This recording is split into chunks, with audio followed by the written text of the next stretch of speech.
Alright folks, welcome back. Last week sucked. So yeah, welcome back everyone. We're here with more of our HeartGold Bug-Lock.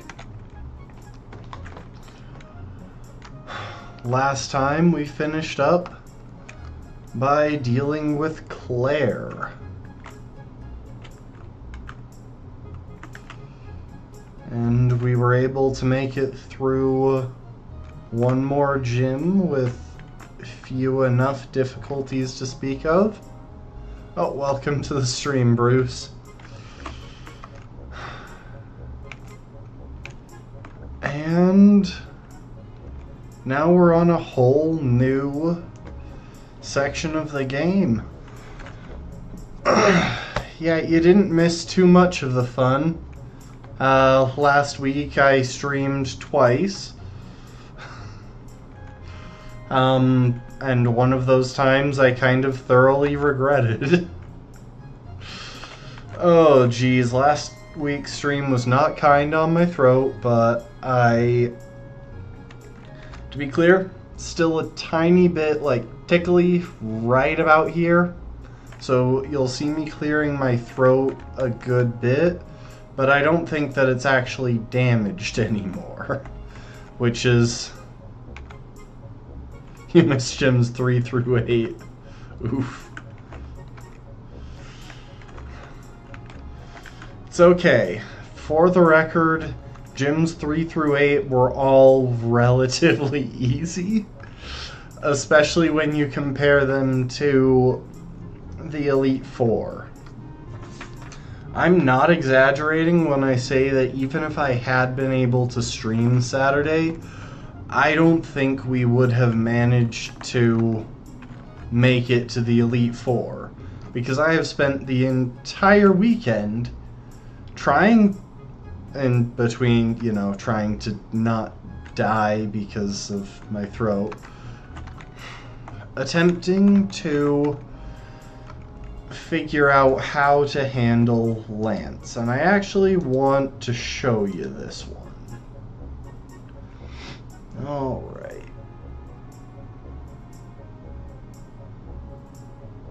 There we are.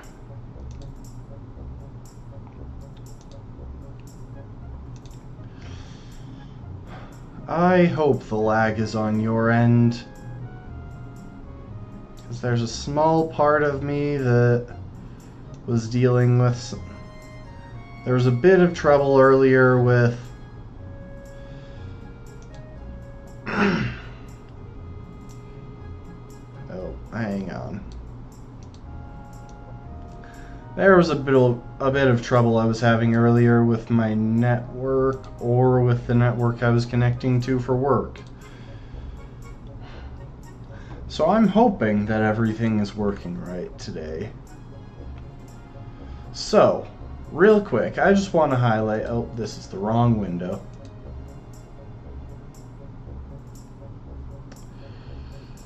Ah, there's the window that I'm looking for. Hang on.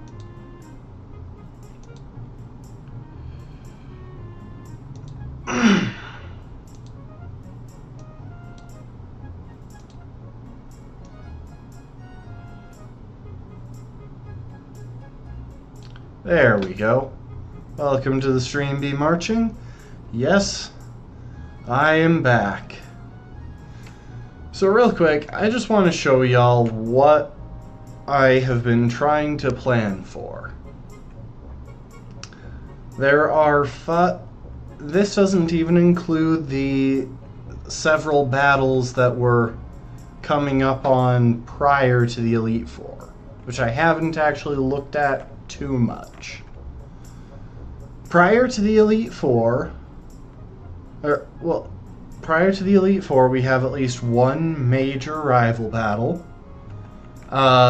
which luckily should be pretty manageable. We have potentially all of the trainers on our way to Victory Road. Victory Road itself is actually empty except for our rival. And we have the Kimono Girls and the fight with Ho-Oh.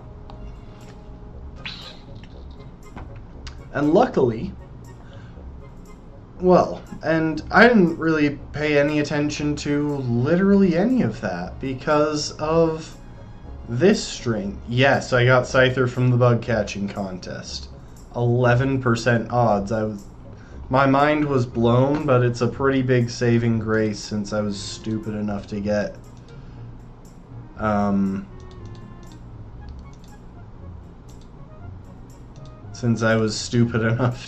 Pineco killed.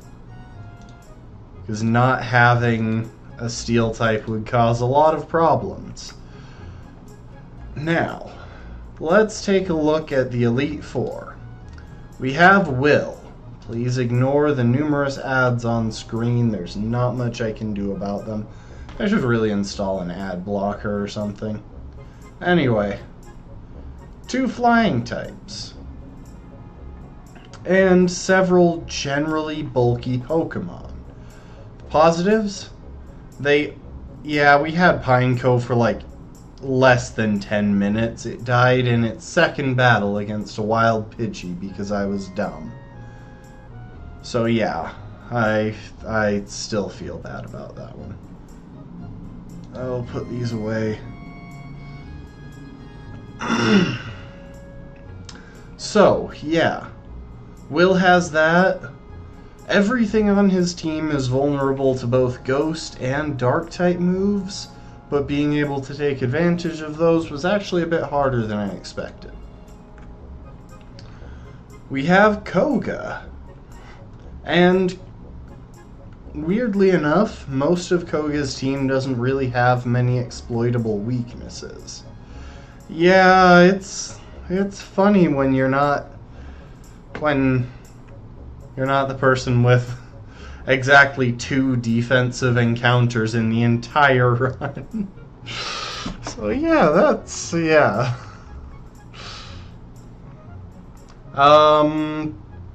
how did Koga become an Elite Four member? Well, just given his specialties, I would assume that he poisoned someone. Koga's team only has a couple of big problems. First of all, there's Fortress with Explosion, which is dangerous, definitely. And then there's the objectively more dangerous Crobat, which brings to bear our issues with flying types all over again. Bruno is objectively the easiest member of the Elite Four for us to deal with. By, like, a lot. He does have a couple of Pokemon with fire coverage, but he leads with Hitmontop, who is easy enough to counter. There's really not much that we have to worry about there. And then there's Karen.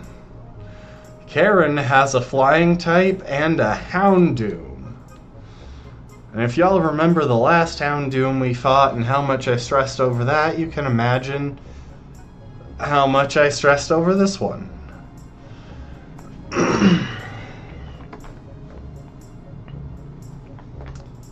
Yeah, I know. It's really no surprise that Bruno isn't an issue. Heracross pretty much nullifies his entire team single-handedly.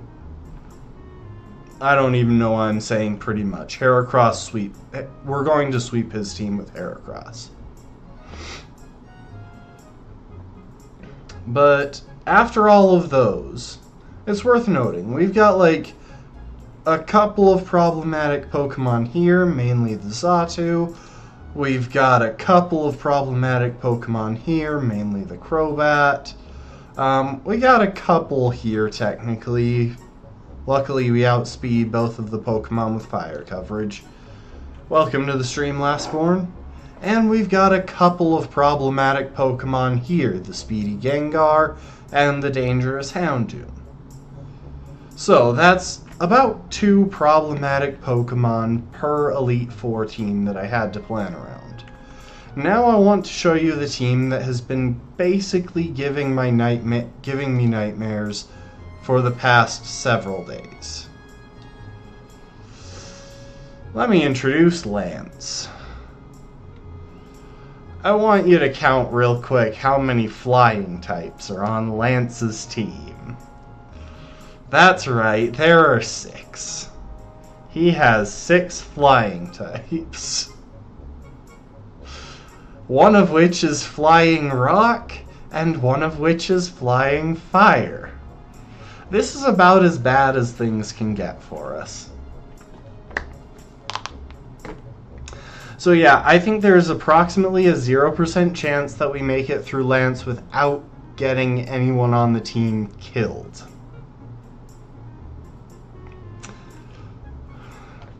It's worth noting that while all of his Pokemon are problems, these last 3 are the most problematic Pokemon. Yes, one of his Dragonites carries Fire Blast.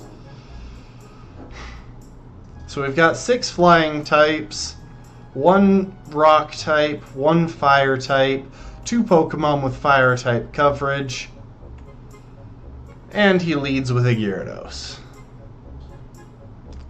which is far less abusable than the one that What's-Her-Face, the 8th gym leader, led with.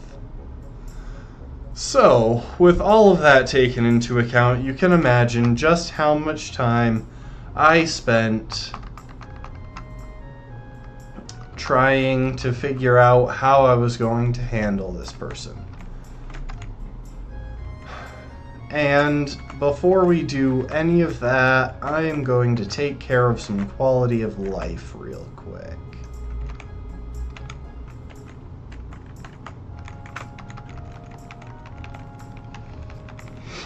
I can't even remember why I named that Dratini Fall.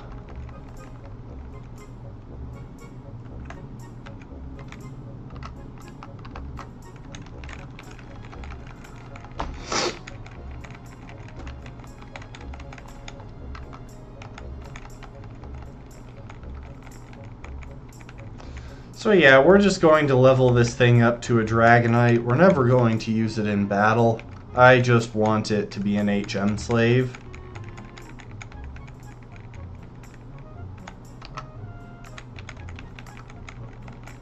Because it makes a surprisingly good HM slave.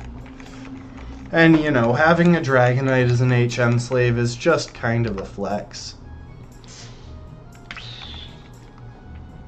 Look, it can fly, surf, and learn waterfall.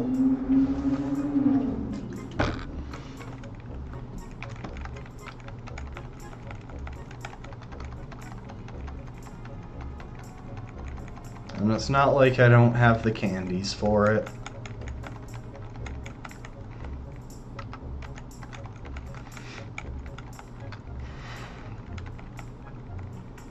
Now, I did not do, yeah, probably Strength, probably Rock Smash.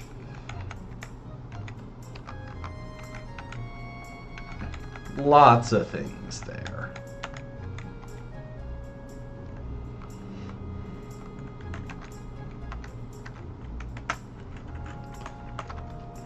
Yeah, let's actually take a look here. Those are the 3 that I'm going to teach it right up front. But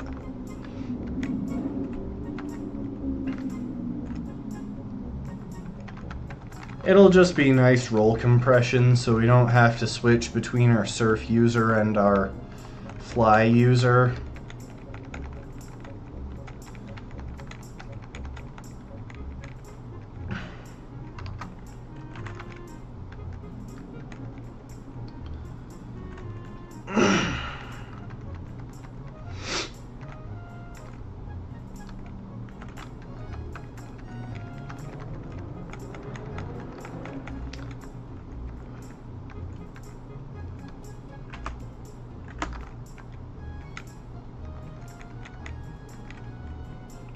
Congratulations, Dragonite, you are now a water type. Not really, but with that moveset, you'd think you were.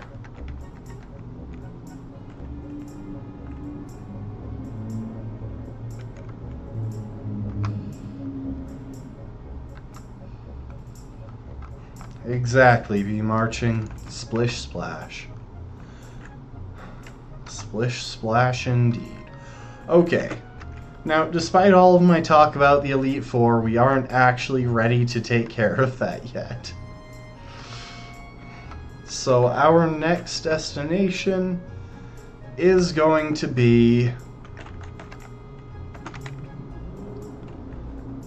back in New Barktown, where we are sent on one last side quest prior to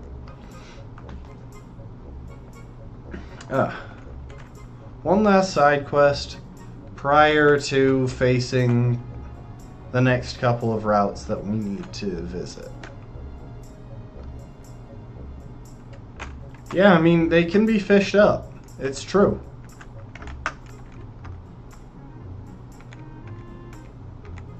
Oh, and we got the Master Ball. That's useless. Okay, now we got the nod to go to Ecruteak, and this is the far more important part of this. And we're actually going to do some prep for this particular thing.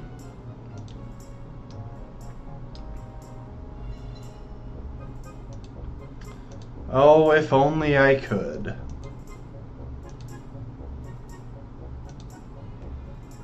Now, let's see. Ecruteak City.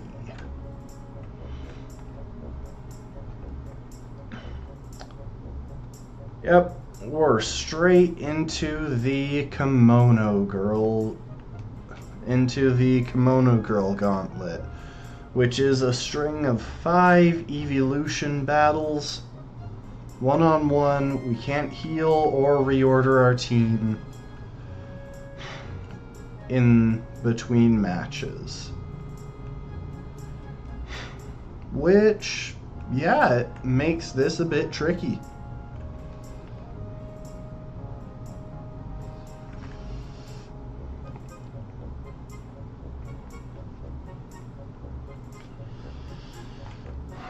Now, I do have a couple of thoughts on how we should be able to make this a bit more straightforward than, say, the Elite Four. I think our first move will be putting... Hey, you can mock Flareon's moveset, but the fact is it is genuinely very threatening for us in this run. Rock types are a problem, or fire types are a problem, and it doesn't matter how bad they are. And special attacking Flareon isn't actually as bad as people make it out to be. Like, yes, 130 base attack is way better than its special attack, but 95 base special attack is still respectable. And most of the ways to play around it involve outspeeding it, and generally just being able to switch in with a water type, something we can't do. So yeah, this will still have some tricks to it.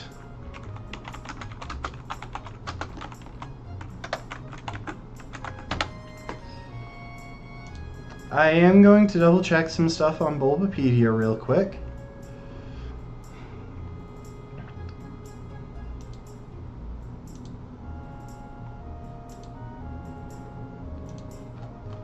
So,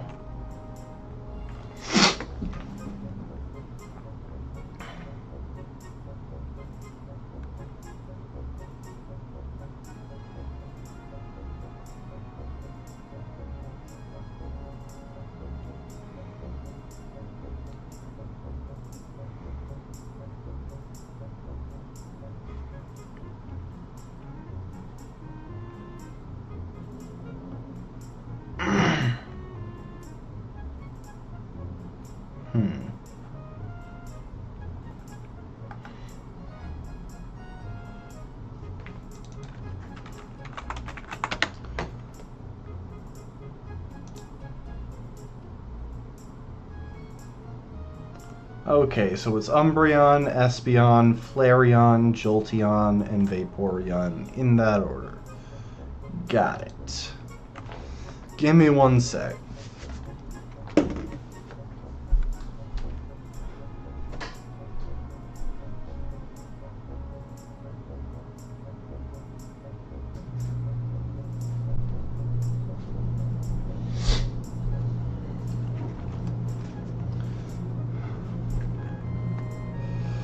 See, that's actually one of the things that made me happy when... This is an unpopular opinion, I'm well aware. But I'm actually very much in favor of Dexit. To be clear, that was Dexit, not Brexit, which I have no opinion on because I'm not particularly informed about it.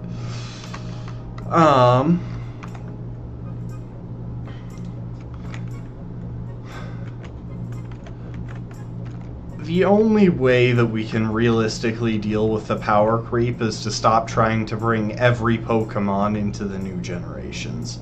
That's the only way that it's going to happen without the new Pokemon all feeling ineffective. Case in point, right at the start of Generation 8, we had Pokemon in standard tier competitive play that had stats you never would have seen in competitive play the previous generation. Toxtricity is a cool Pokemon with some really unique aspects. But if the power creep isn't curbed, then its stats don't hold up. I think Toxtricity has like 95 special attack.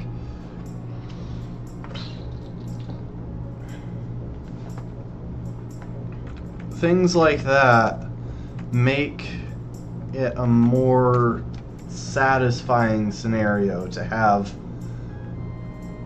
less powerful Pokemon, which means letting some of the Pokemon get cut. Okay, let's see real quick.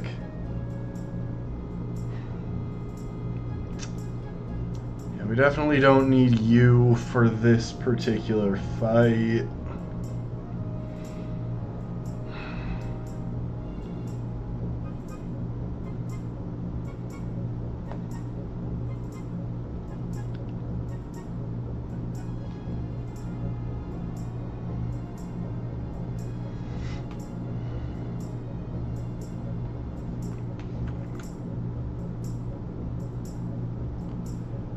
Yeah, see, there's a good argument to be made that legendaries should actually be region exclusive.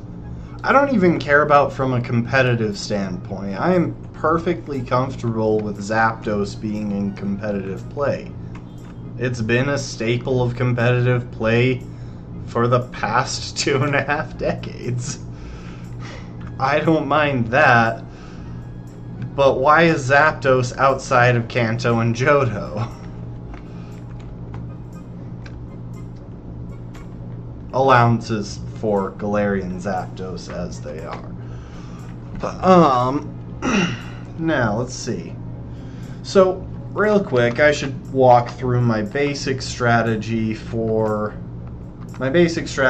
I'm thinking for this particular string of fights.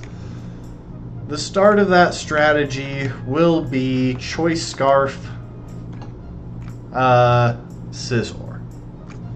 The reasoning, Choice Scarf Scizor can outspeed everything that we would face on the other teams, and obliterate Espeon and possibly Umbreon with U-turn,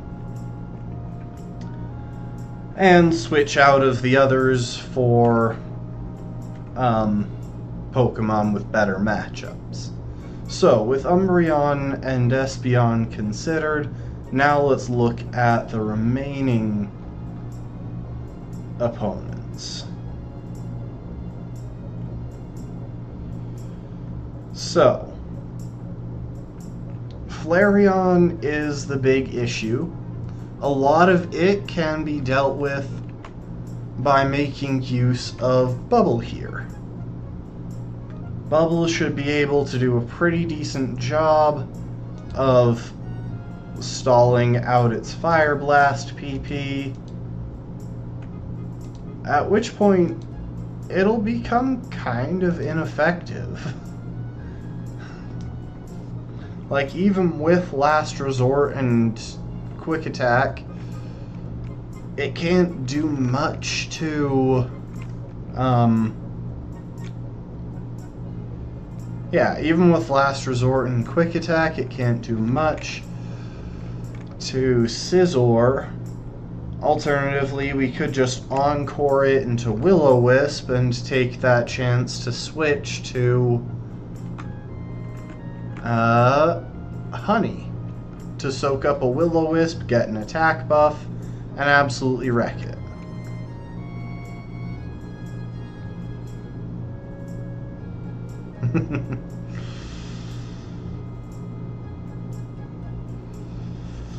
Yeah, they're just... it's lore.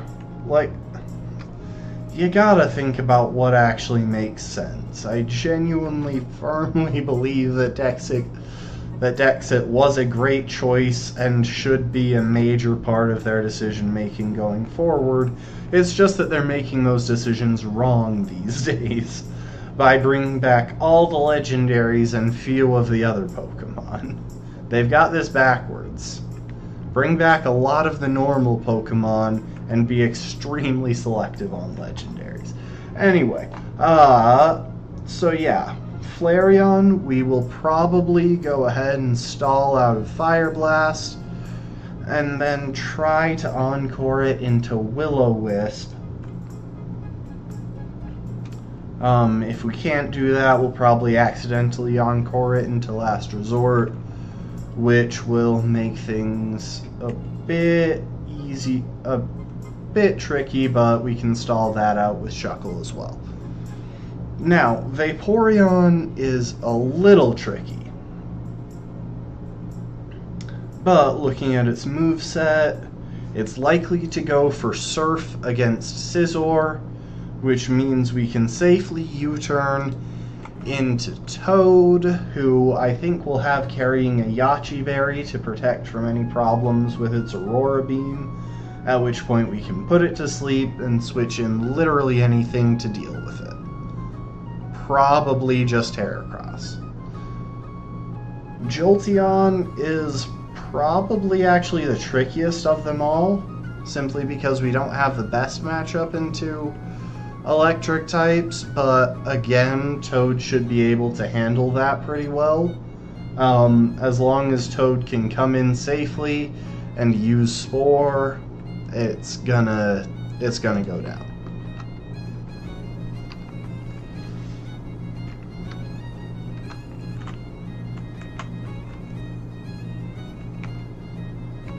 Now, let's see.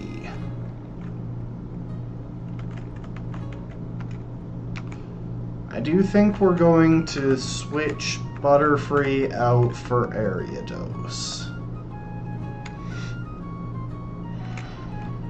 Nothing too complicated here, it's just Butterfree isn't really filling a specific role, and I really want to keep Butterfree safe. Weirdly enough, Butterfree and Yanmega will both be going with us to the Pokemon League, assuming we keep them both alive. And that will be kind of driving my Beedrill probably... I'm not sure off the top of my head if it was in Sun and Moon, but at the very least it was in the Hoenn remakes. Omega Ruby, Alpha Sapphire.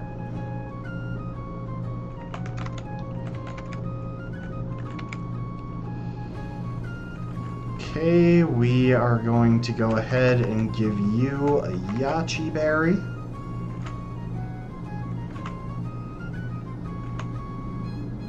Where are we keeping the Yachis? There you are. Okay, that has citrus. Oh wait, we don't want a citrus on you. We actually want a Chesto Berry.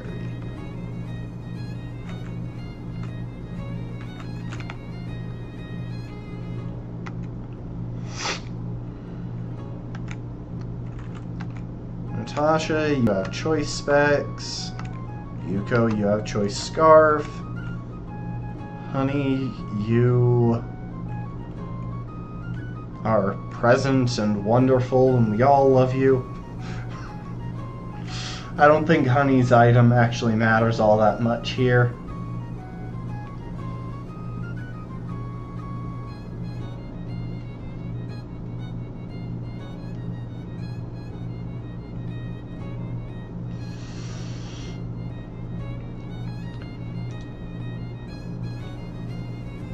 Yeah, I think we'll roll with this. And all things considered, this should be pretty manageable. There is, I guess, one consideration I have.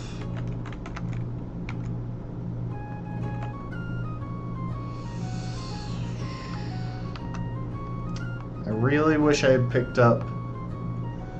I want to track down that other Confide TM.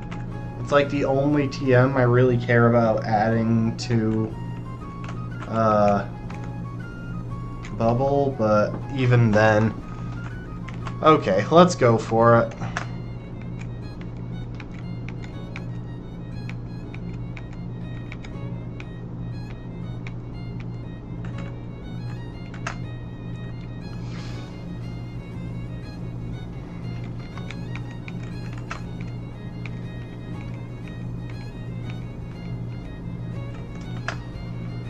Alright, folks, let's go for it.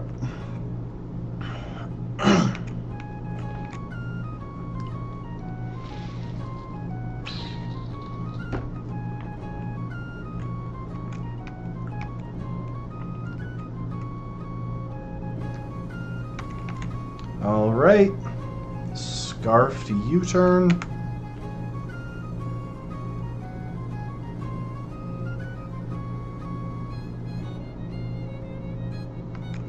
Didn't quite get the kill, that's fine.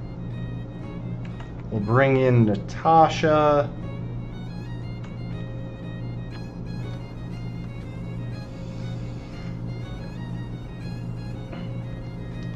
And now, because we're confused, it won't go for Confuse Ray.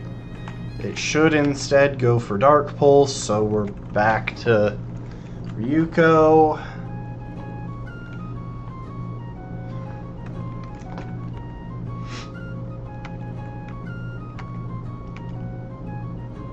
And another U-turn. I could have gone for X-Scissor as well.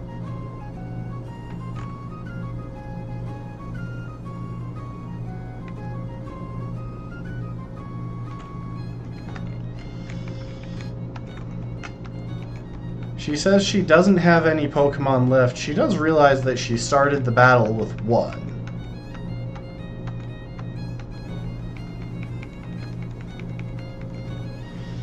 Alright, so this should be Espeon, I think. Yep, and this is why we wanted the Scarf on Ryuko. But this should be a safe one-shot, because unlike Umbreon, Espeon is quite frail. It's not quite Alakazam frail, but it's quite frail. Which is why I didn't bother giving it even a moment of thought when planning for this.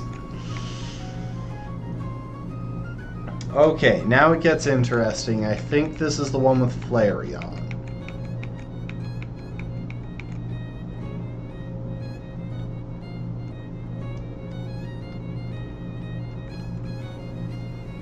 Yeah, I don't know if Ho-Oh has any children. I mean, you think about it, it's a phoenix, which means it might just do things through rebirth.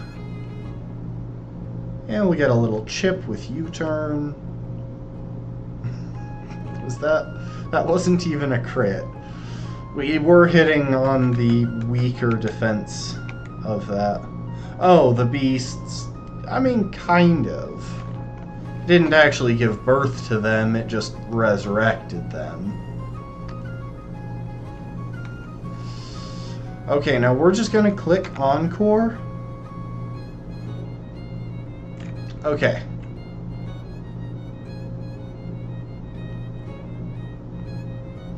will waste the rest of its Fire Blast PP. And we are kind of risking a crit here, which is a poor decision. Also, this thing is 3 for 3 Fire Blast, which is annoying. But it paid off. Starting to think I should have gone with Citrus Berry instead of a Chesto Berry, but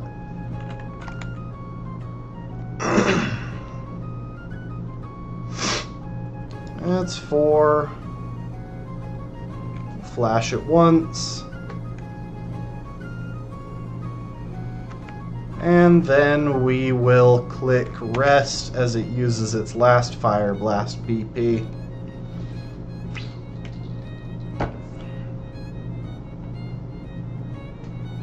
Also, that was 5 for 5 Fire Blasts, which is a bit rude. Like, none of them crit, but still. Okay. Yeah, Shuckle has garbage HP.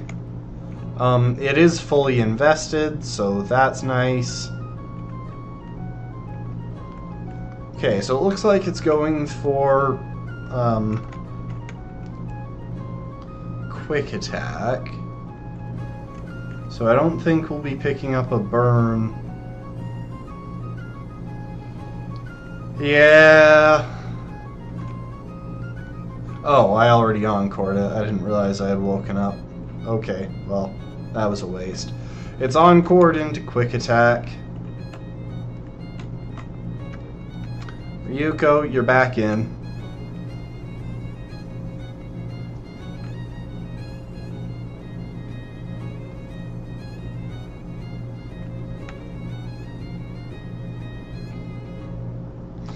Yeah, but it had a turn after I was awake. Oh wait, no, I woke up and immediately attacked. I'm just dumb. Never mind.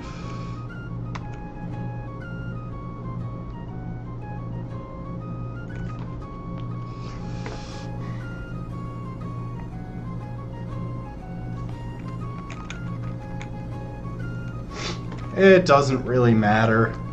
We're not going to use Ryuko for anything except a fast, hard pivot on the rest of the Pokemon, so whatever.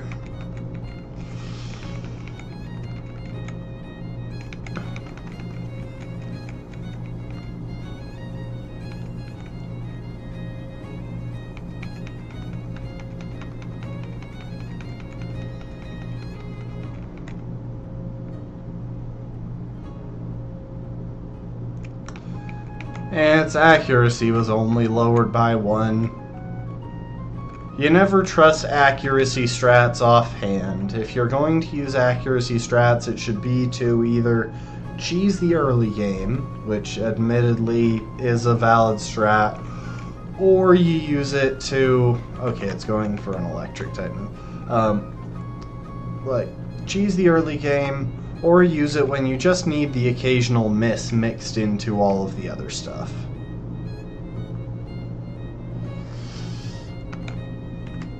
We're gonna Spore.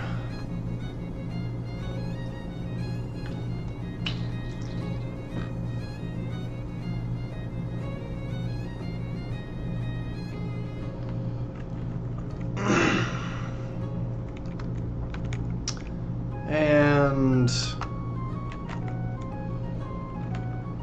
then, now that we've got the safe switch, we'll bring in Honey to finish this one. Just wrap it up with a nice aerial ace so that we can't miss. Because it does have those double teams going. Really? Really? That's just rude, bruh.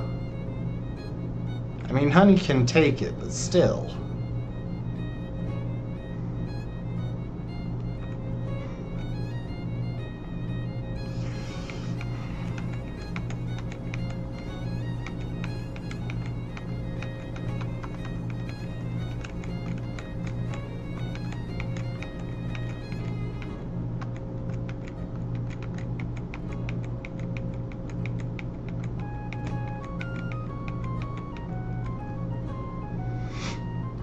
I wonder why they don't have them battle me. I wonder why they don't battle me in the order that I met them. So I met the one in Ice Tunnel last. That was the second to last one we fought. Anyway, U-turn.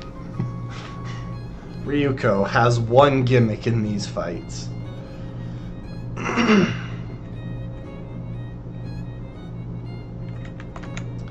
Okay, we got Toad in. Should be coming in on a Surf. And now to Spore. We should survive the Aurora Beam pretty comfortably, thanks to our Yachi Berry.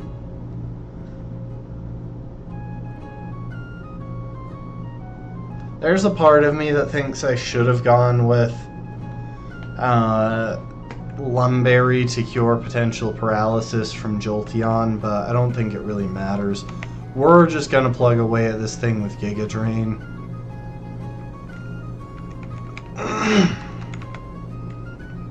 Of course it got another one-turn sleep. Fun. I mean, the nice thing is, if this doesn't kill, we're still going to be on the receiving end of an Aurora Beam, which simplifies our switching in. Ryuko, welcome back.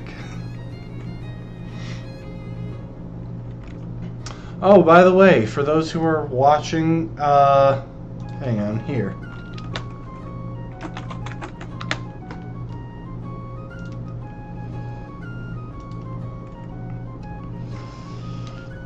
So I have enabled some emotes through the 7TV browser extension. If you have the extension, they'll show up in Twitch chat.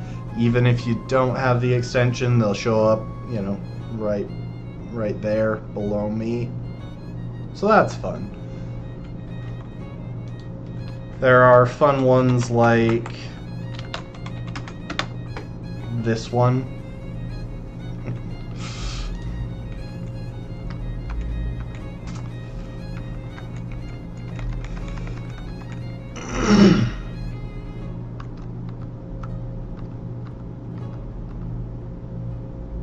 Ah yes, Joler.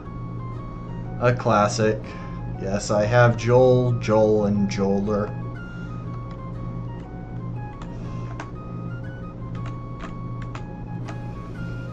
And I have many of the various frogs. I kind of just went with the ones that I tend to enjoy using. And I'm quite fond of Peepo Pondering Beans. That one's fun. Also, it does kind of feel like you're rubbing it in that Joel is spinning faster than Umbreon there, but you know, I'll try not to take it personally.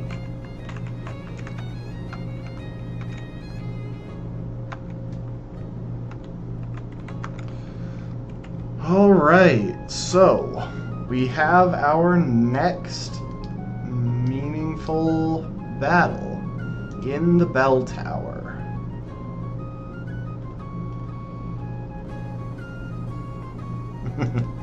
There, he slowed down. See, now he's kind of doing a reverse in sync thing with Umbreon, which is, you know, it's kind of cute.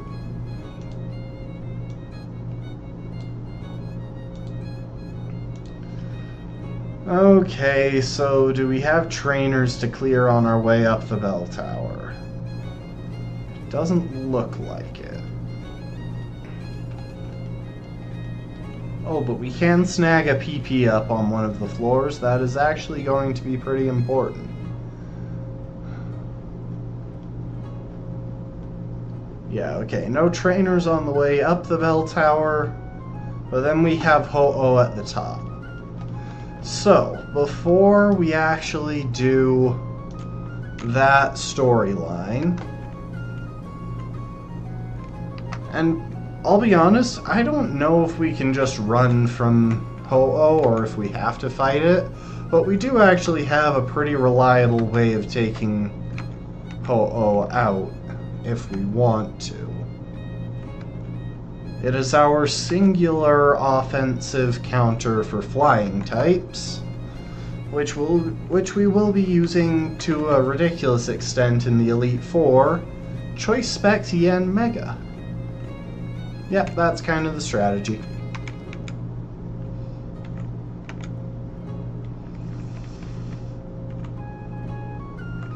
Yes. Wide people happy. And D colon. Like I said, I tried to go for some of the classics.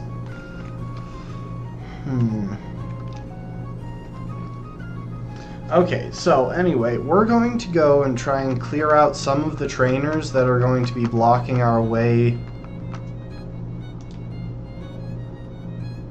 Oh yeah, I think it's widen people happy or something. I'm not sure actually, I can't quite remember.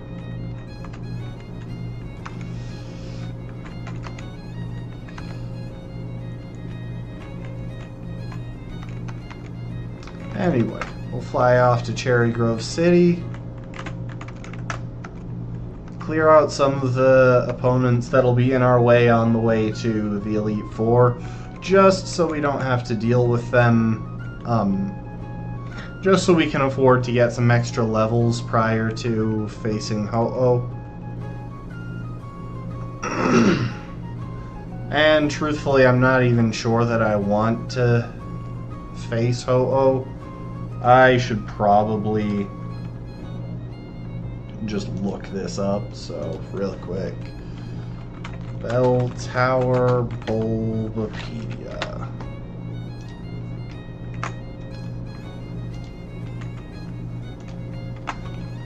Flee.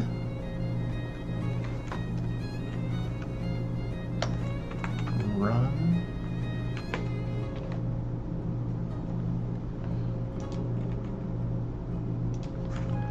Can you run from Ho-Oh in HeartGold?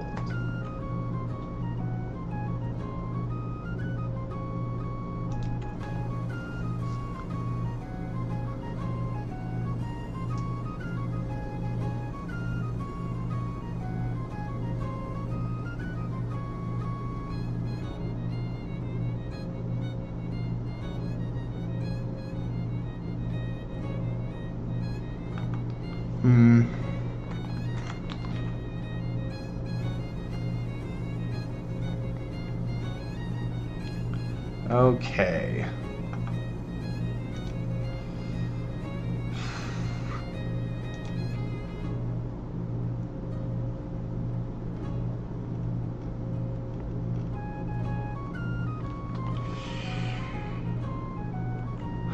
So, it's a level 45 Ho-Oh. What moves is it packing? Assuming just level up. Then Swift, Sunny Day, Fire Blast, and Recover. Yes, exactly. Joel evolves into Joel, who evolves into Joeler. What knowing Rapid Spin. I support this lore.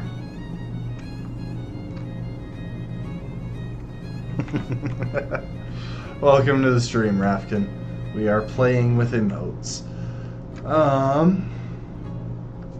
Anyway, I should actually look at what we're about to fight right away here.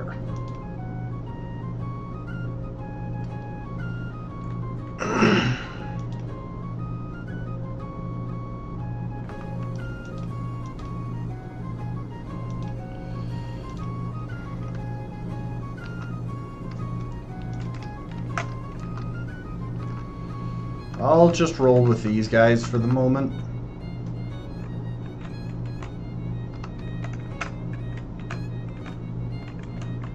Oh, am I supposed to be keeping our messing around with emotes secret? My bad. Oh, I should really... hang on.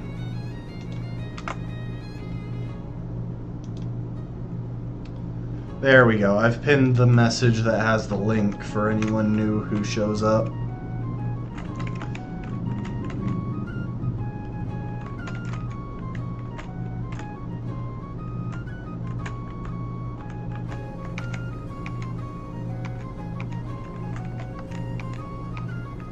Oh my gosh, okay, I have to fight. I have to face Ho-Oh before I can do really anything else.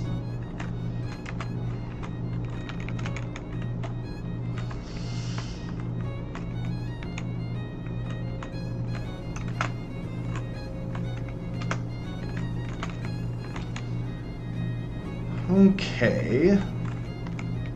How do I want to go about this?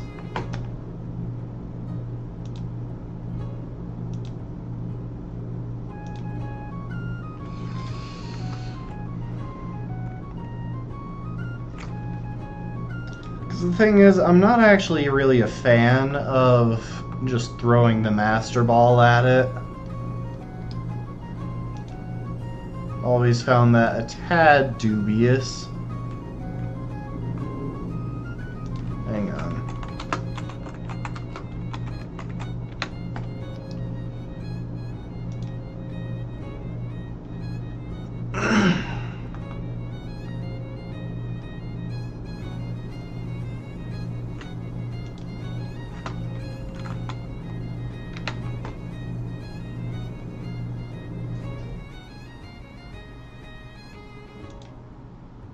Not Sprout Tower, Bell Tower. I'm just trying to confirm. I'm just trying to confirm the moveset on this thing. Okay, hang on. Yeah, I could just Master Ball it, but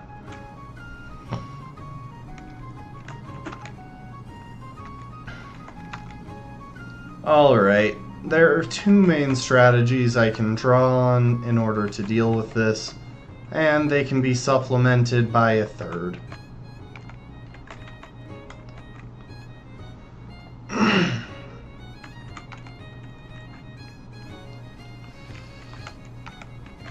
Of course, if anything really goes wrong during this entire thing,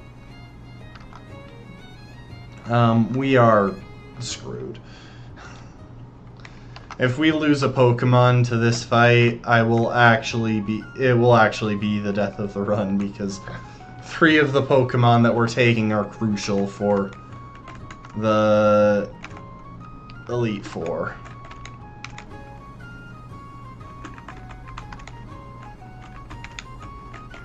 So that's fun. There you are. Okay, we got Specs. Now,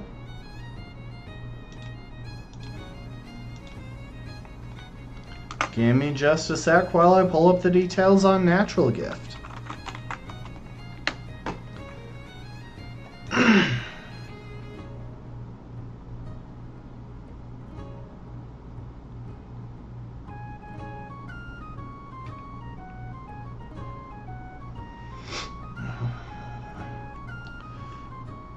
Okay, so let's take a look at what berries we have. We have a Wiki Berry, so that would be a 60 base power rock move.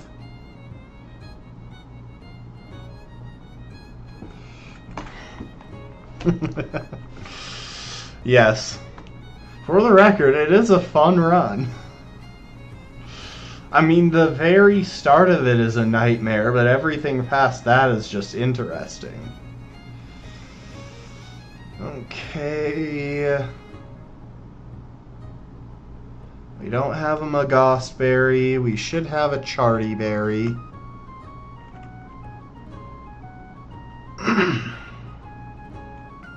We don't have a Mickleberry.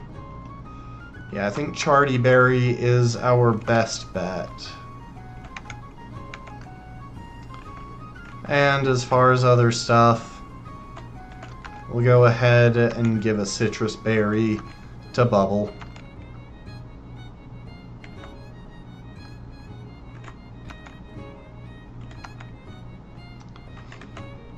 And on a minuscule and annoying chance that we have to use either Natasha or Penny, we'll give them No, that's a terrible idea. I don't know why you would suggest that. That's just ridiculous, honestly. You know what could actually be a fun run if you're looking for one?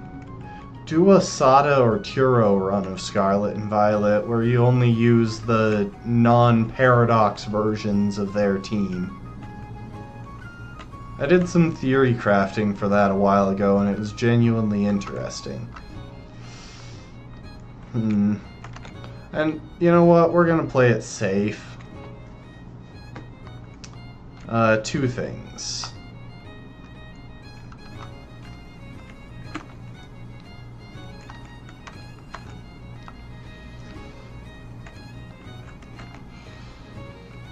Oh, I should definitely remember to actually give Heracross Natural Gift.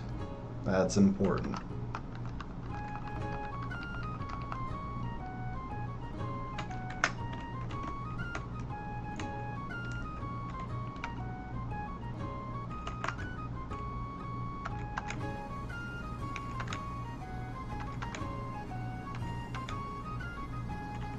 I think it actually has...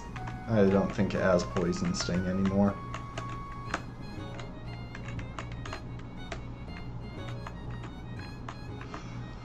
Or you could swap which person you were drawing on for a given run.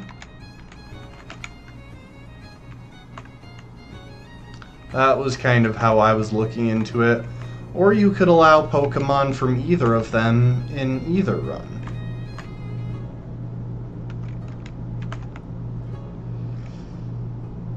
Either way, like, regardless of how you actually approach it, it's a fun concept. Ah, there we go, we got poison.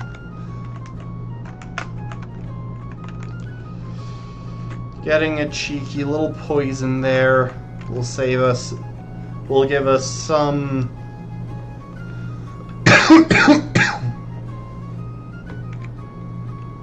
support. Speaking of support, I have some Protect TMs, right?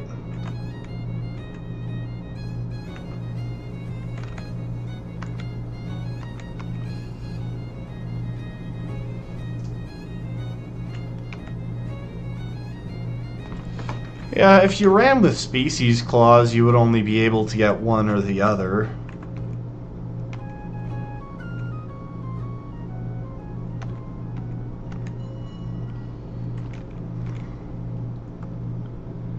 And they're pretty bad early game. Oh, let's see. Yeah, we're gonna drop Safeguard.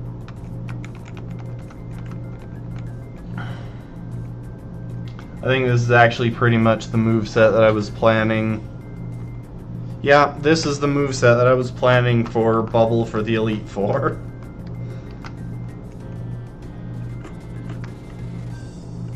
Okay. Oh, I almost forgot. Where is Natural Gift?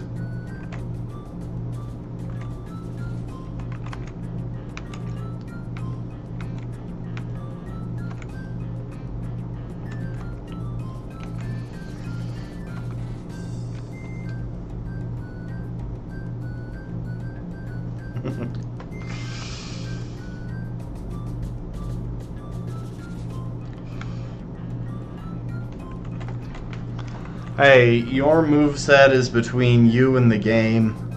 I don't get involved. Or, not moveset, rule set. Your rule set is between you and the game. And let's drop Substitute.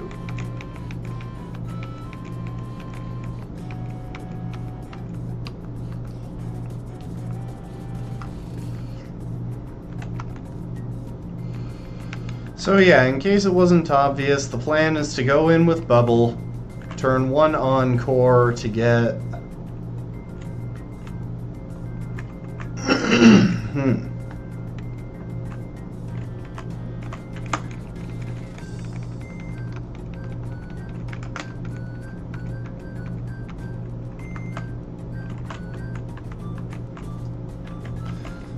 Turn one Encore to prevent it from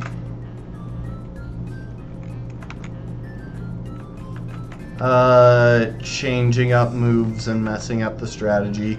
Ideally, we lock it into Sunny Day, and that's that, but...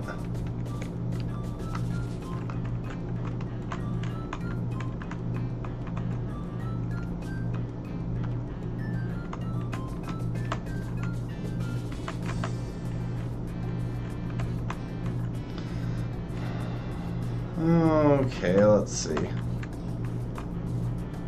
to get up there. Yep, this should work.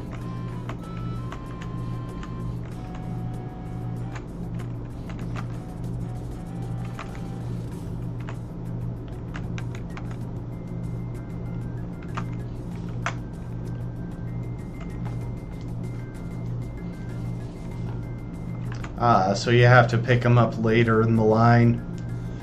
I mean, with that, you might encounter the trouble of actually finding a starter Pokemon.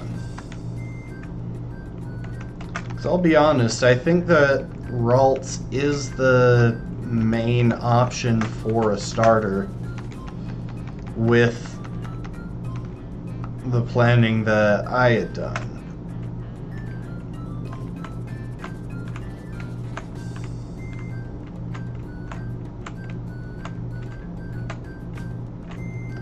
There we go, jeez.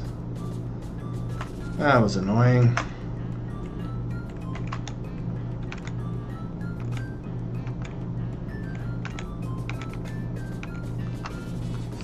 I should probably change up the order of my team until we get up there.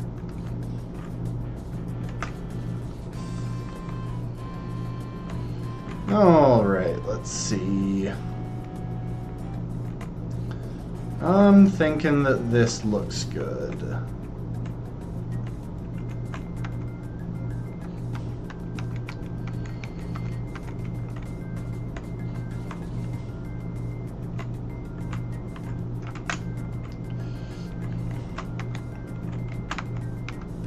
There's the PP up. That is literally the most important item that we're getting while we're in here.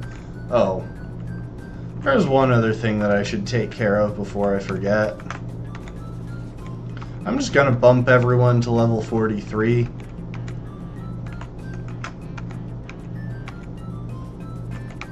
No, you don't need to learn Slash. That is not a good option on you. Truthfully, until someone pointed it out online, I never realized that Iron Valiant was supposed to be a fusion of Gardevoir and Gallade. I never noticed.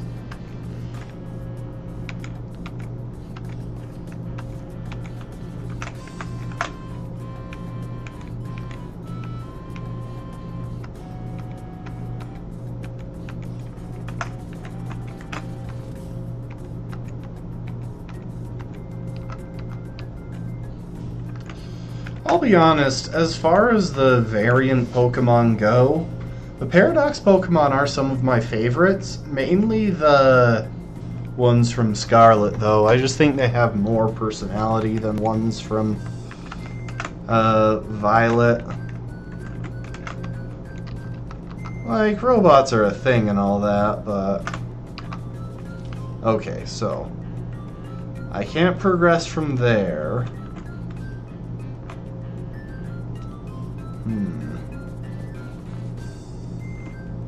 Really? You're just making me do a wiggle here?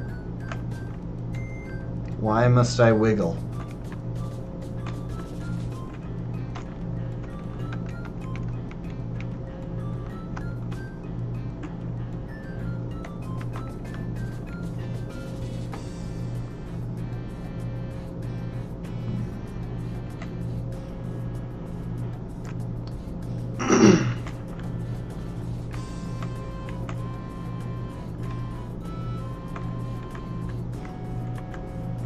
That said, let's take a second and acknowledge that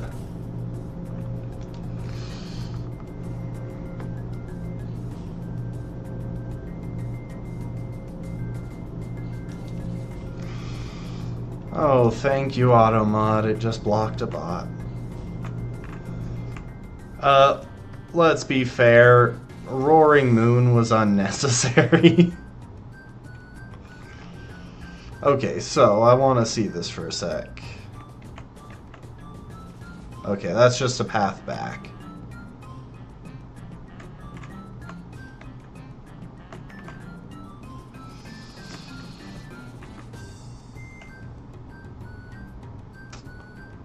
Okay, I think I see where I want to go.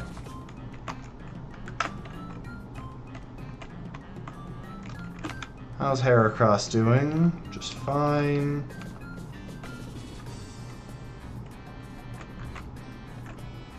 Okay, I think we want to do this.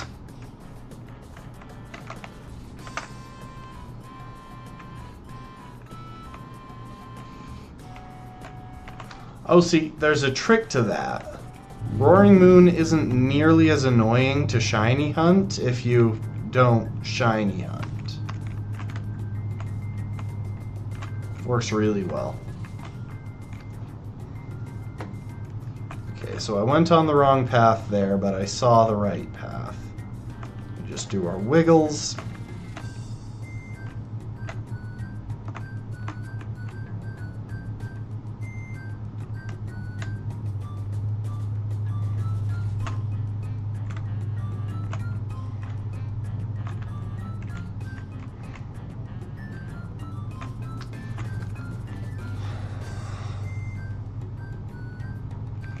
Yeah, so luckily I can't kill a Pokemon out of battle with poison in this generation.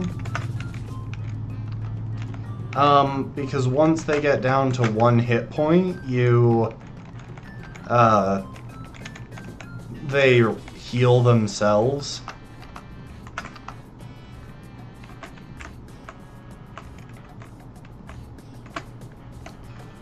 But I obviously don't want that to happen either. I think it's down this side. Yep, okay.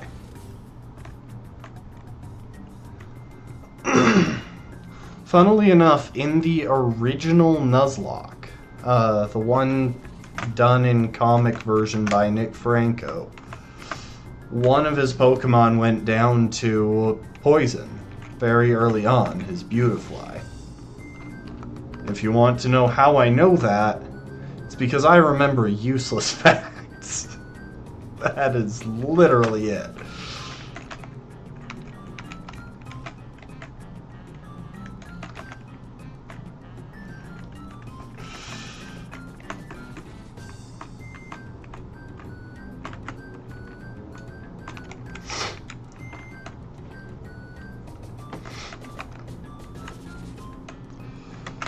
And I'll be honest, I don't really see any reason why poison shouldn't be able to knock your Pokemon out in the field. But at the same time, it's kind of a minimal impact for me, so eh.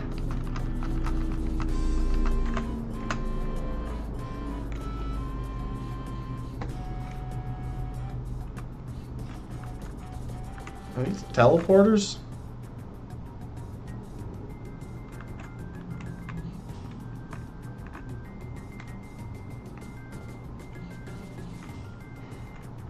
Okay, real quick, before I do any more, I'm gonna go grab that ball.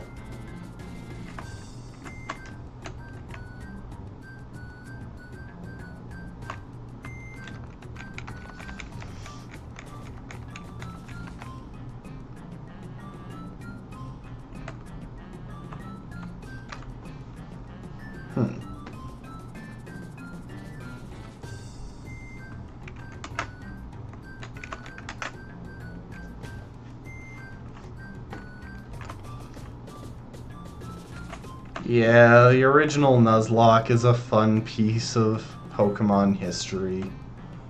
Oh, there we go.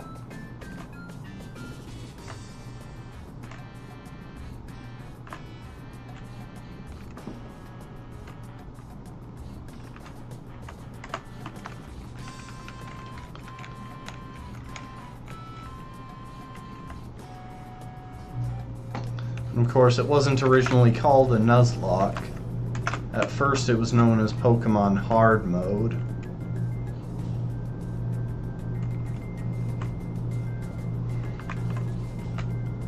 Yeah, I mean, a source of money is nice.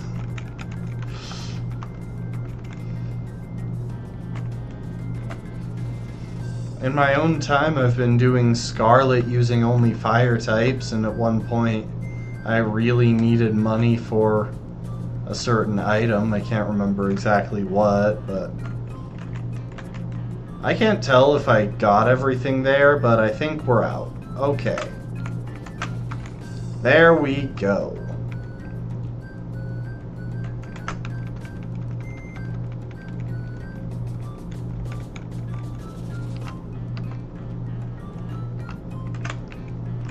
We got the one item that actually mattered for us to get in there, which was the PP up, because I believe we now have 3, which is exactly what we needed.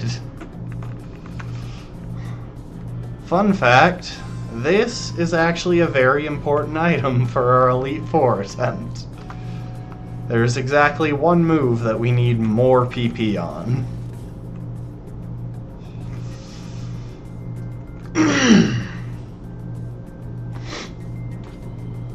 Well, one move that we might need more PP on. Anyway. Bubble, how are you doing? I really wish I had leftovers to give you. I would kill for some leftovers right now. Anya, you have choice specs, and you have ancient power. Honey, you have natural gift and a charty berry.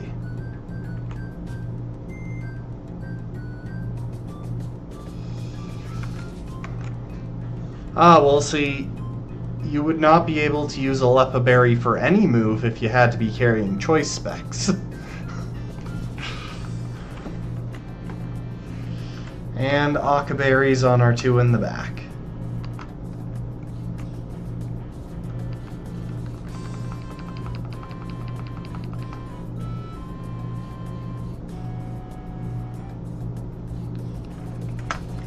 Okay, well anyway, we're gonna speed through this dance because, frankly, if we don't, it's going to take a long time.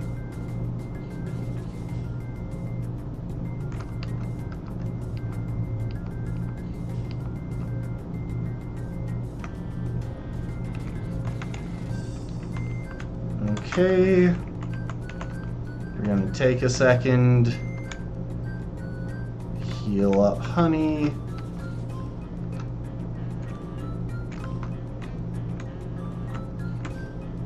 There we go. I should have done that beforehand. I'm just trying to make sure that Honey actually goes into the fight at full health.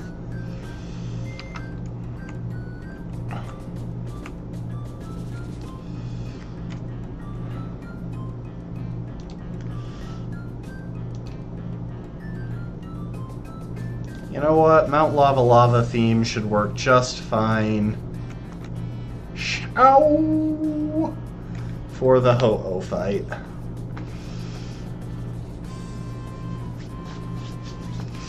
But yeah. It's... Ancient Power is quite important because it's our only fully accurate rock type coverage. Okay. First thing... Why did I do that? That's so stupid. Wait, I wanted to encore it into Sunny Day first turn. Crap. Why am I dumb?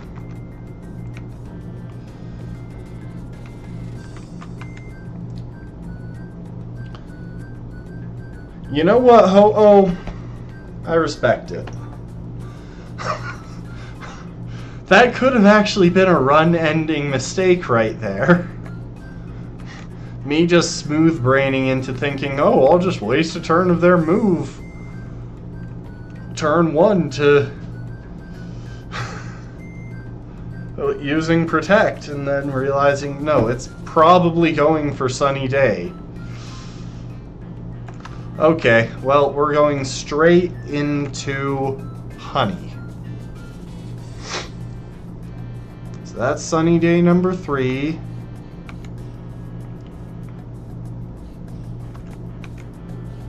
Nice.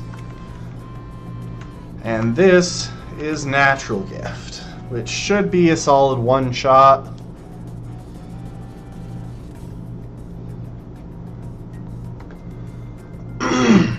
There we go. See, I thought that it would be a one-shot, but if there was a chance that it wasn't, then I didn't want to take a risk. Otherwise, I would have just led Hair across and one-shot it. There was also a small chance that it outsped Hair across.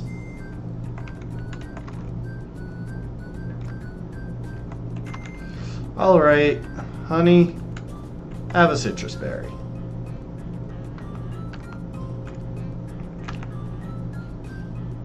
Oh, and I hear these guys get really passive-aggressive if you just KO Ho-Oh.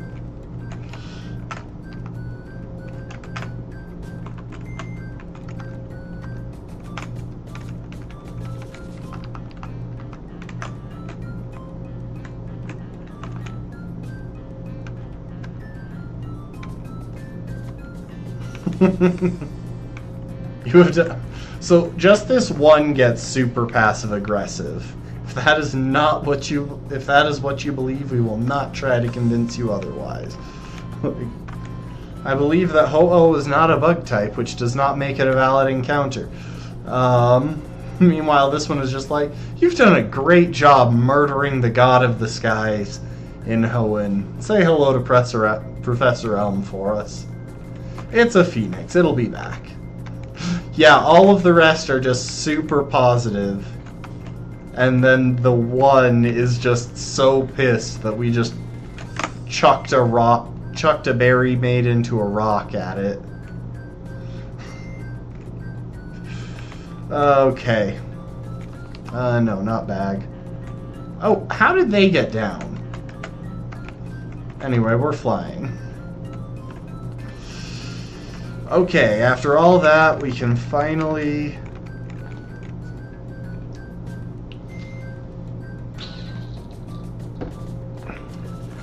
I mean, it's one of their gods of the skies.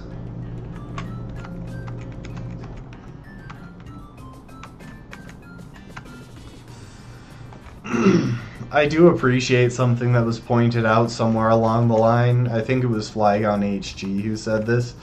It was like, you ever notice how somewhere down the line with Pokemon, concepts from legendaries went from, what if there was a giant bird that sometimes landed on top of that tower, to, what if Pokemon were literally the creators of the universe? Okay. Box you for the moment. And actually, we'll go with these 4 for now.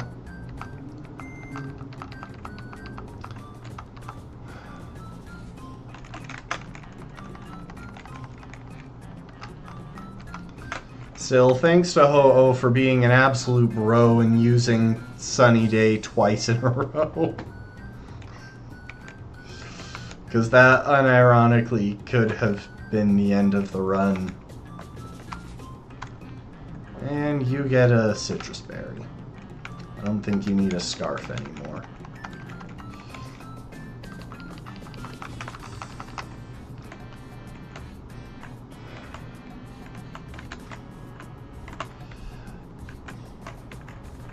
Nah, Ho-Oh just loves bugs.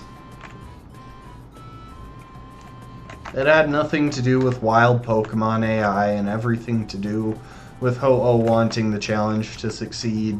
Possibly even more than I do, apparently. Okay. Route 27.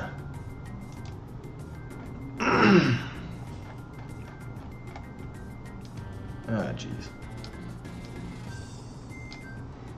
You know, for having absolutely nothing interesting going on, Bell Tower sure has a long page on Cerebi, because there are like 9 floors to get through. Anyway.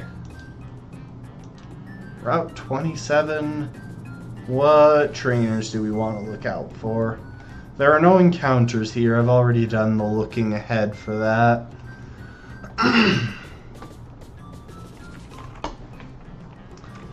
Okay, so there's an ace trainer with the entire Venusaur line, but that's not actually that much trouble when it gets right down to it. They are grass, we are bug, we win.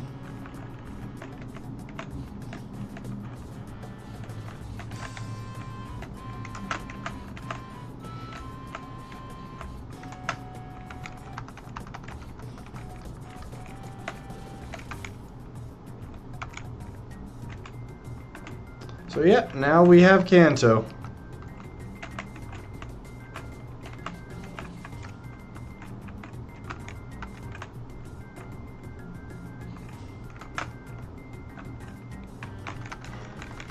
Look out for all trainers? I mean, yeah, but like, what if I want to treat some of them as less dangerous because they, you know, are?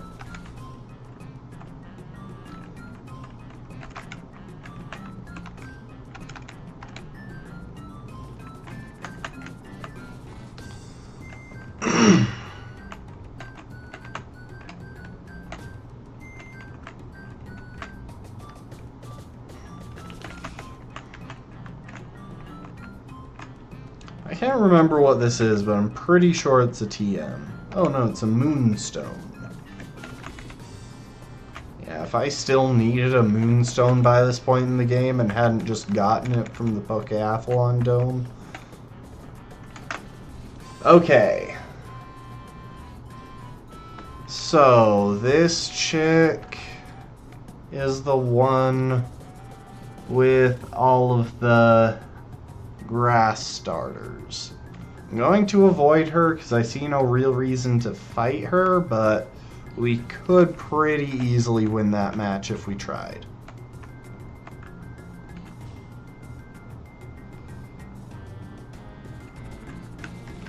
Yeah, there are some interesting... Oh, TM37. What TM is that? Sandstorm. Yeah, there are some... They really went hard on the events for this game. I never saw any of them because, well, I wasn't playing this game when it first came out, but... they were definitely interesting.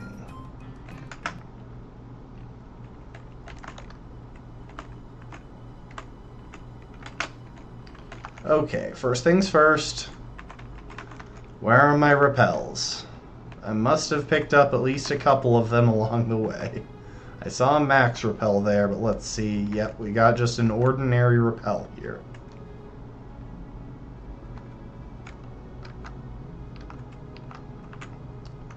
Why am I using a repel, you ask? Because this guy is going to try and turn and catch me. Dang it. Okay, it's a Magneton. It might have a Magnet Pull, but here's the thing. Magnet Pull doesn't work against U-turn.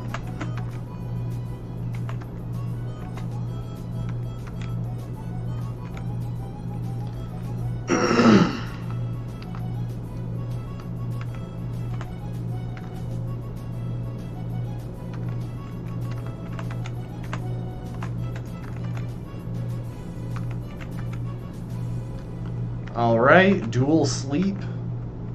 Let's see who wakes up the earliest. Of course they do. Of course.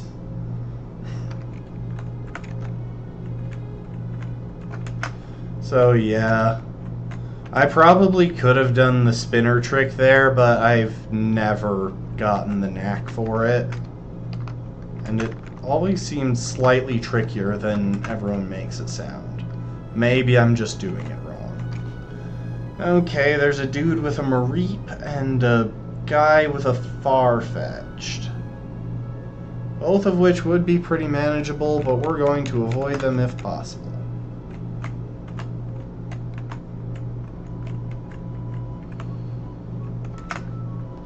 And what's that item down there? Could be a Destiny Knot, or a Rare Candy, or TM2. TM2 is Dragon Claw, right? We literally can't use that, yeah. Okay, I'm just not gonna bother. Nothing that could be is worth getting a Pokemon that knows Whirlpool out.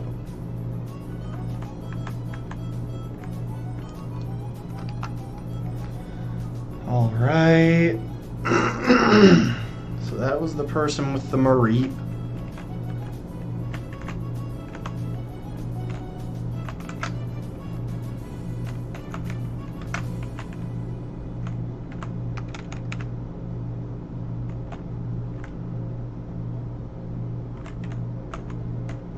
Yeah, no, Heracross do be going bonk.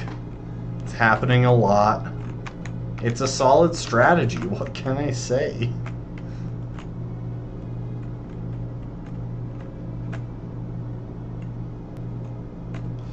Geez, there are guaranteed spinners. I should have just surfed around her. Like, she's a psychic, okay? She probably can't do much of anything to us. Yeah, so X-Scissor? And what if we X-Scissor here? And now this is a stretch, but what if we use X-Scissor? Cool. Tough fight. Tough fight.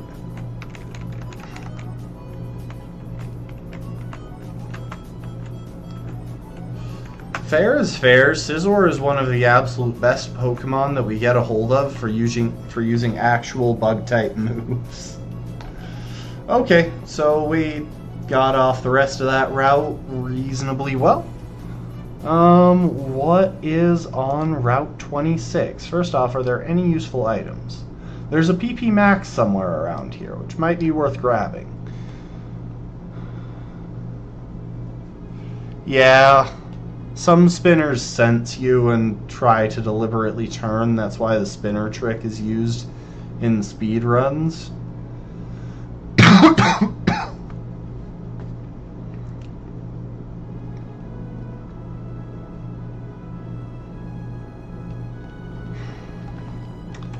Anyway,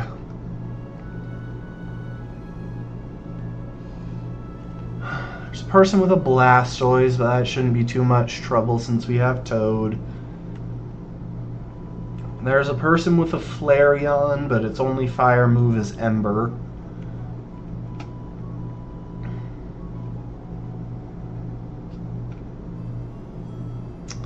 There's a person with a Rapidash. Who knows Will-O-Wisp? We could potentially use that. But that would be kind of dangerous to try and get. Also, I don't know why I keep thinking I should get Burns specifically on. Okay, this guy is clearly going to be spinning. He be spinning.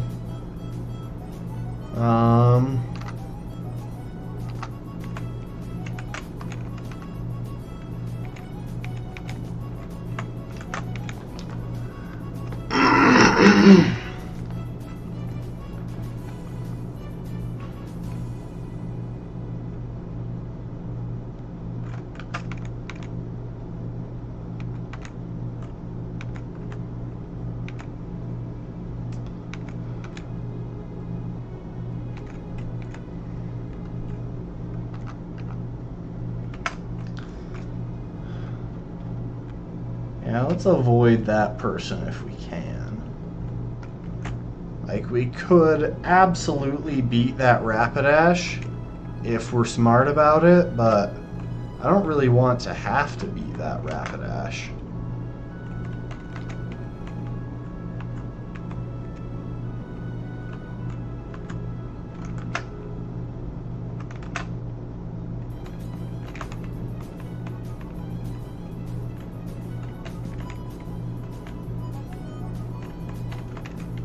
Seems like it's backtracking farther onto the route. Oh, hey, we got a free Pokemon Center. I find it very funny that, like, Pokemon centers are by far the slowest option for healing. Because they have the whole cutscene where they load up your Pokemon. Oh, this is where the Days of the Week siblings live. Okay, well, we're not going to backtrack any farther, as I'm pretty sure that once we get past this person, which we probably can't do, yeah. Okay, hang on. Why, yeah, this is definitely Ace Trainer Janine with her Rapidash. So, we're going with a nice, simple strategy here. Congrats, you get another Charty Berry.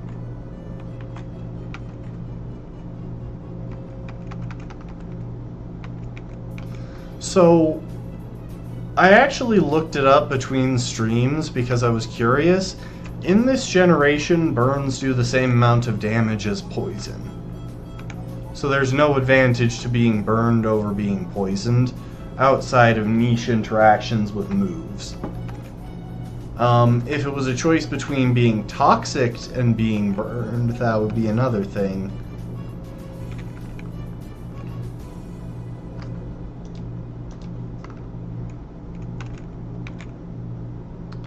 Okay, you do still have Natural Gift. Burn does not do damage outside of battle.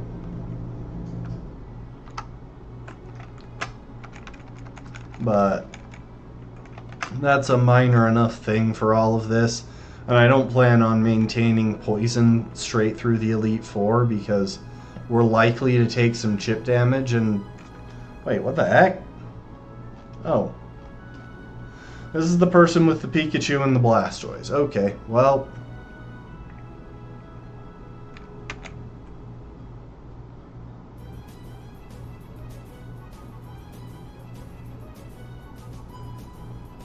It's a Pikachu, I mean. So yeah, there is that advantage that I don't have to worry about healing up, but it's a minor enough thing that it's not really that useful. Anyway, Blastoise, meet Toad.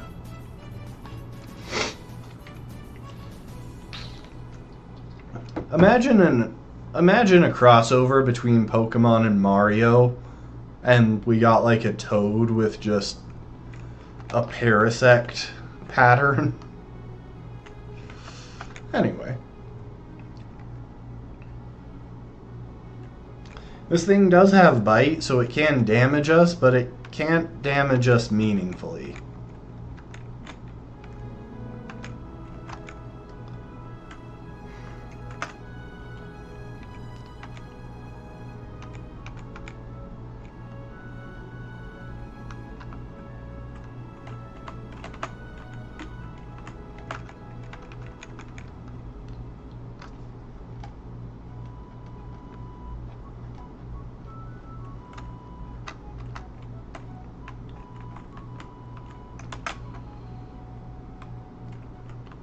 Pokemon would be Mario's ace. It would be Grimer. Mario is a plumber, and Grimer looks like it came from the sewers. I say that in the most loving way. I love Grimer and Muck. They are classic piles of sludge. Okay, so this guy has Flareon, has Victreebel, Flareon, and Kingler.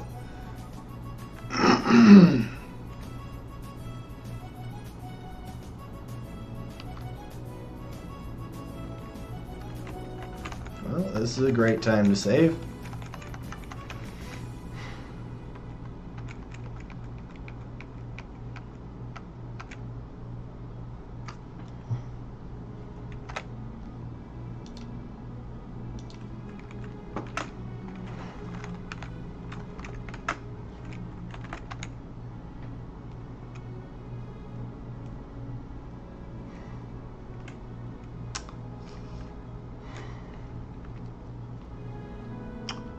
Yeah.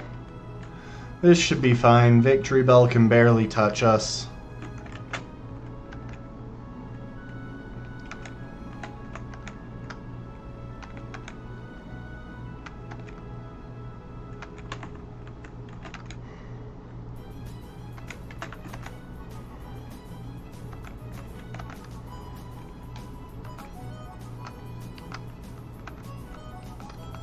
Sure, I'll let you have my phone number so I can ignore your calls later.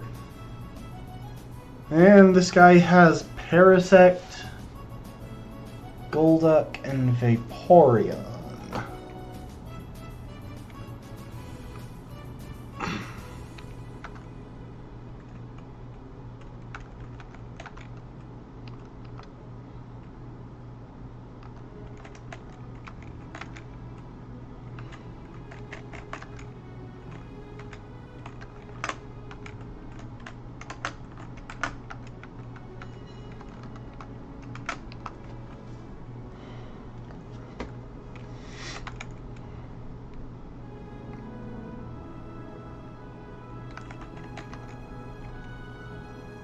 Yeah, I'm gonna keep this nice and simple.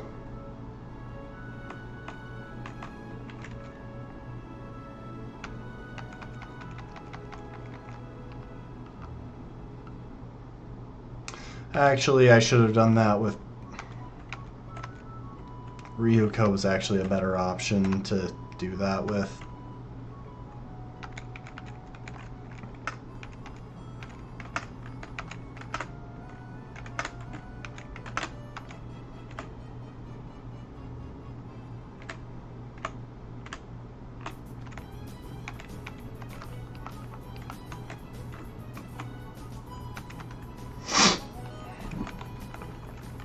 So, yep, we've got a Chesto Berry, so we can recover from being put to sleep. There is a slight risk here with Effect Spore, but in the grand scheme of things, it shouldn't amount to anything. There's a 10% chance for it to activate, and if it does, well, we have other options for the two water types in the back.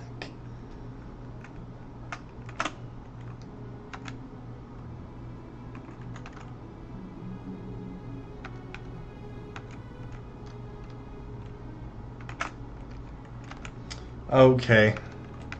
If we run into the next person, it's going to be the dude with the Rapidash, so...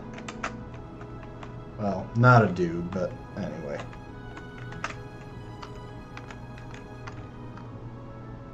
Okay, bye.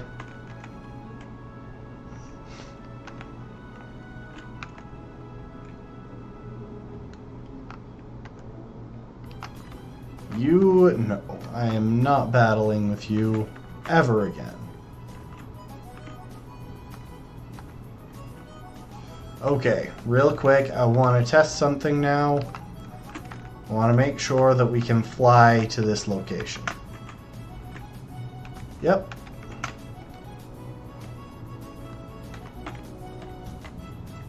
Oh.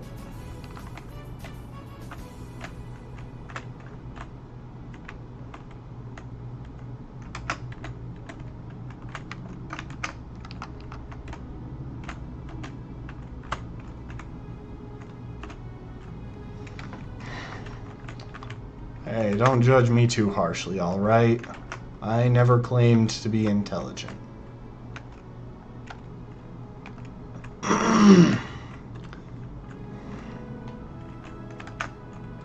Okay, this is Victory Road. Which means the singular opponent that we have to worry about for this entire thing is our rival.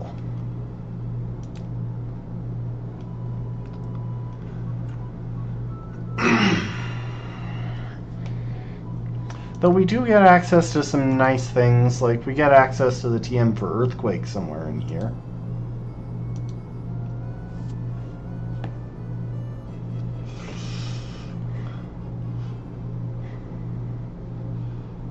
Well, why didn't you say anything about me being dumb? I mean, let's be honest here. I lost my Pineco to a Pidgey. Like, this isn't even a question. Okay. Rival Silver.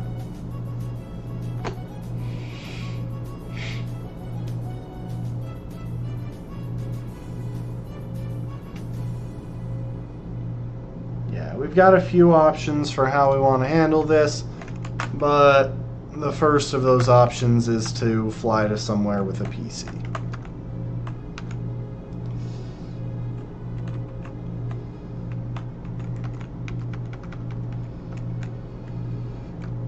I mean, at least losing it to a Lediba would have been an accomplishment, since Lediba isn't in this game. Like, I would actually be really impressed with myself if I managed to lose a Pokemon to a Lediba. Alright, let's move our Pokemon. Now, luckily, this isn't actually that tricky of a fight. He does have a Golbat, so he's got a flying type that we have to play around, but we have ways of playing around flying types.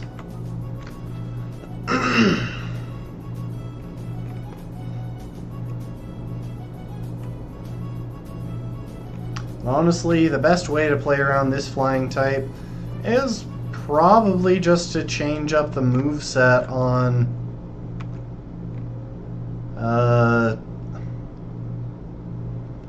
whatchamacallit, on Ryuko. I struggle to keep their names right in my head sometimes. It's hard. It's a hard life.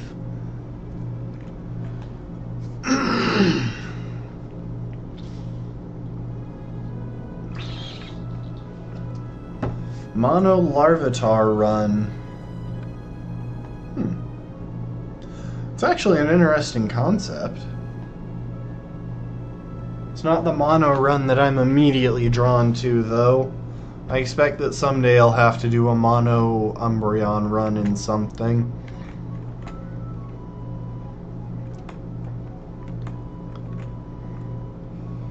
Let's see. Okay, for switching into Magneton, we have Parasect. That's really all we need there. Haunter shouldn't be too hard, as long as we get in something that can deal with it. Kadabra is a Psychic type, and Meganium is a Grass type. So yeah, the only threats on this entire team are Golbat and Magneton.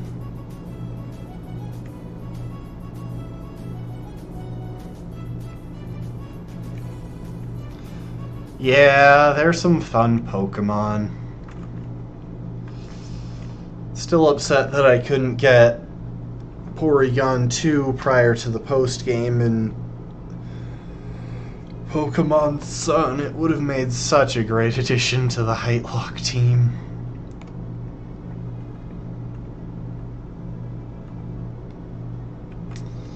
Cave Wheel. This should honestly be good enough. There's an argument to be made to just go into this match with Venomoth at Choice Specs spamming Sludge Bomb.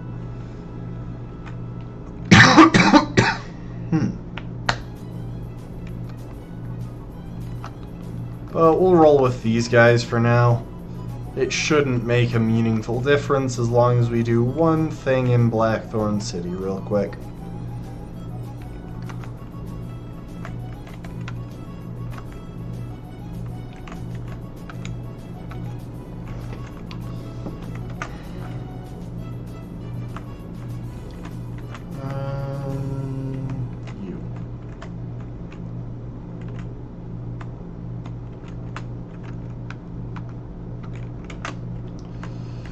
Alright, Ryuko, it's time for you to take the most popular move for Scizor literally ever.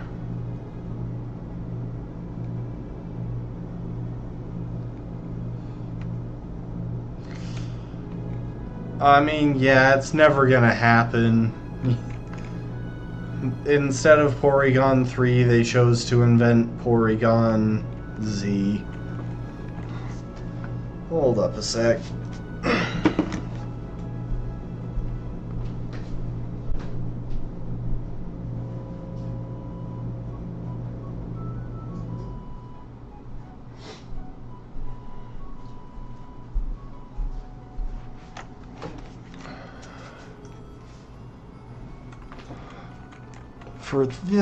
For the purposes of what we're doing right now, we're gonna drop X Scissor.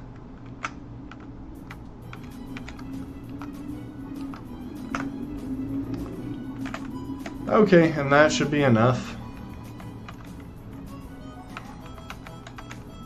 As wild as it is, I don't think we're gonna be dealing with... I don't think we're going to be struggling with this team at all.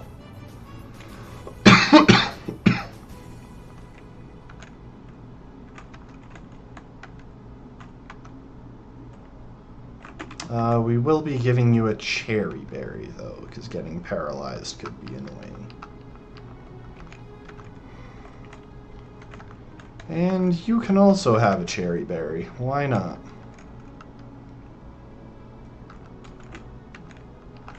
You have a citrus berry, you have specs. Yeah, that works.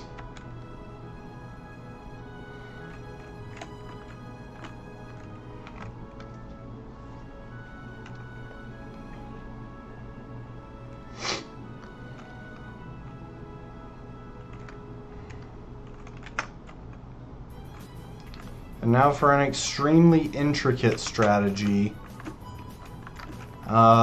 For the...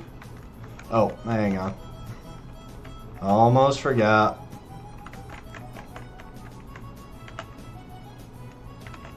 Time for my TM slave to lose the one interesting move that it has.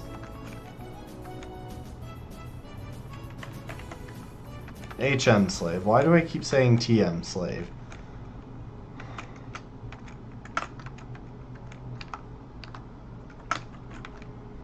And we're going to reorder its moves so that Fly is on top.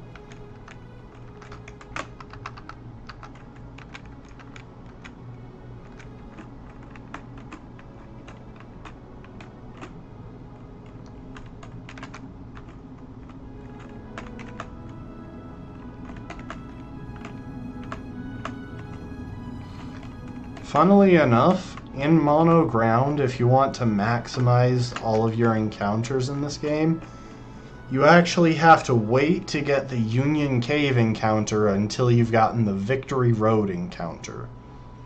That will guarantee you all of the encounters.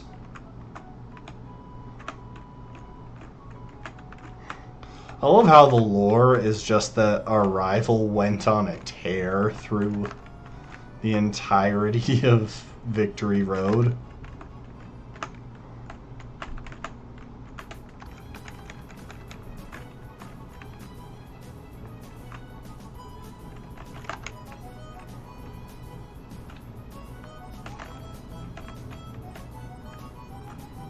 And that's why there are no trainers here. He just absolutely wrecked everyone.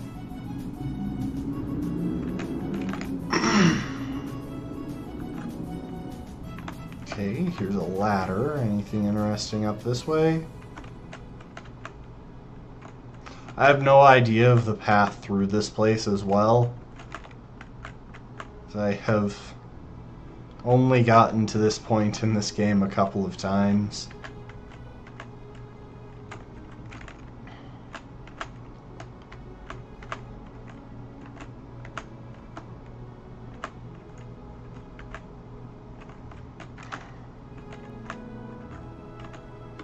Sure, why not? We'll jump in a hole.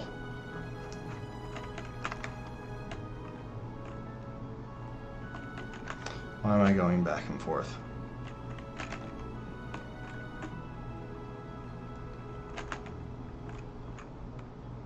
Oh, wait. I actually did want to be up there.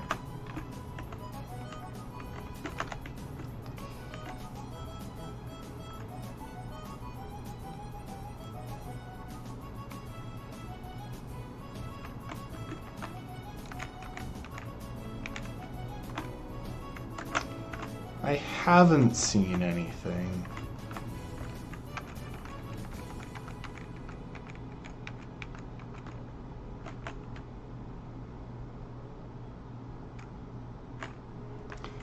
You know what? Actually, give me a sec, because this feels like a... You know what? We'll get through Victory Road before I take a bathroom break.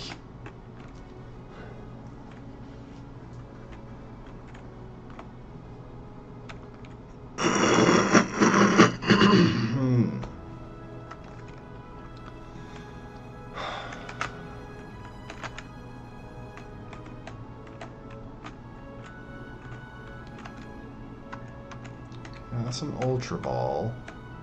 There is the TM for Earthquake, I bet.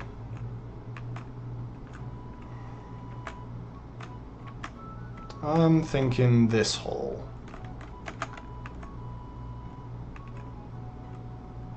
Dang it, I missed an item there. I hope that wasn't the TM for Earthquake. Oh well, we'll figure it out in a bit. We're not using Earthquake for the Elite Four here anyway.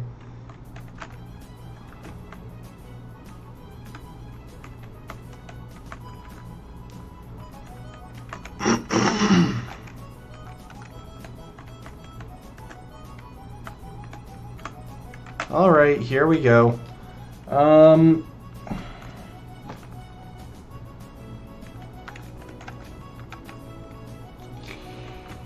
We're actually going to do a slight rework here. I'll break out a Lumberry and give that to Ryuko.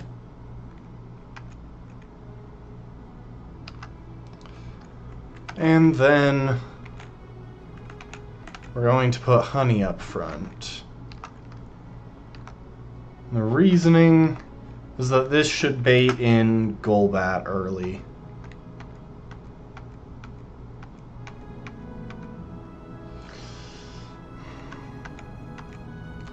As easy as it would be to set up on that thing, I'd rather be able to get safely in on Golbat.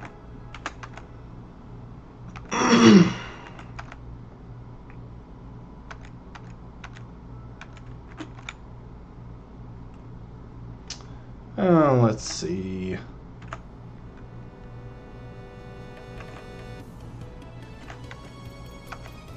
Yeah, Anya should be able to clear through the rest of this pretty well.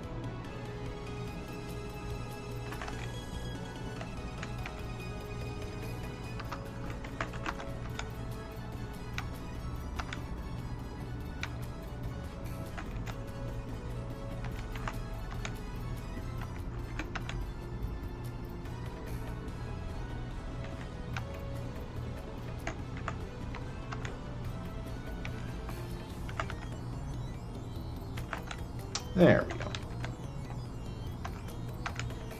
Yeah, the curse is annoying, but it's just Meganium left, right?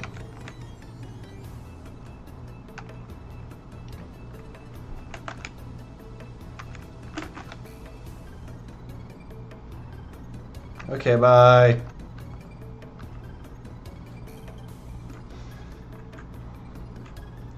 Yeah, no, we had more than everything that we needed to pivot around that. It really didn't matter. With that said, I'm going to take a bit of a bathroom break here. I will leave you to enjoy this delightful music.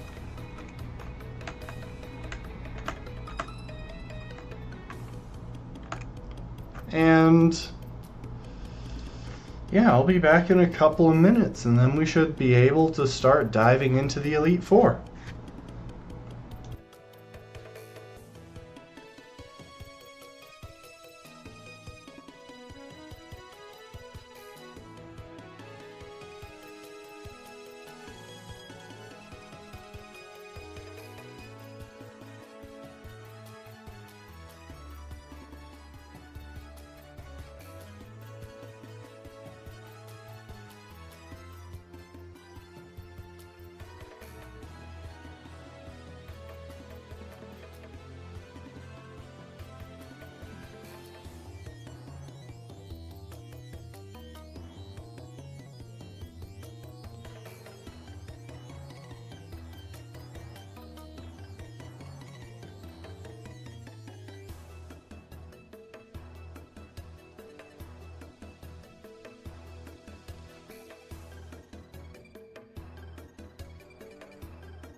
And we back.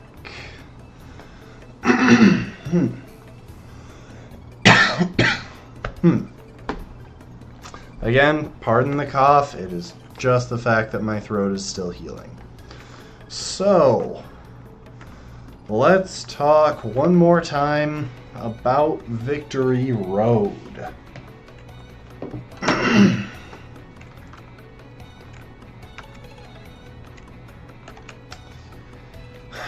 Now, you may be asking yourself what choices still need to be made as far as who's going into Victory Road with us. And the very simple answer is these 6. These 6 are going into Victory Road with us. And really, unfortunately, I don't know how many of these are going to make it out.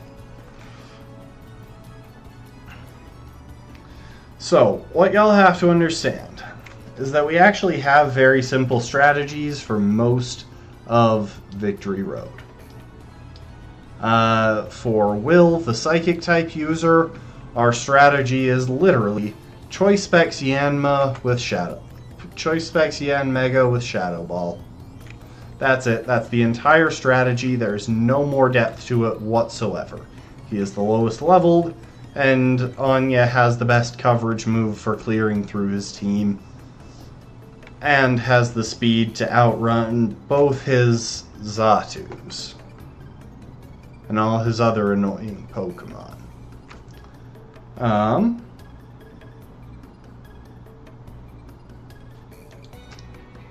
After that, we have Koga.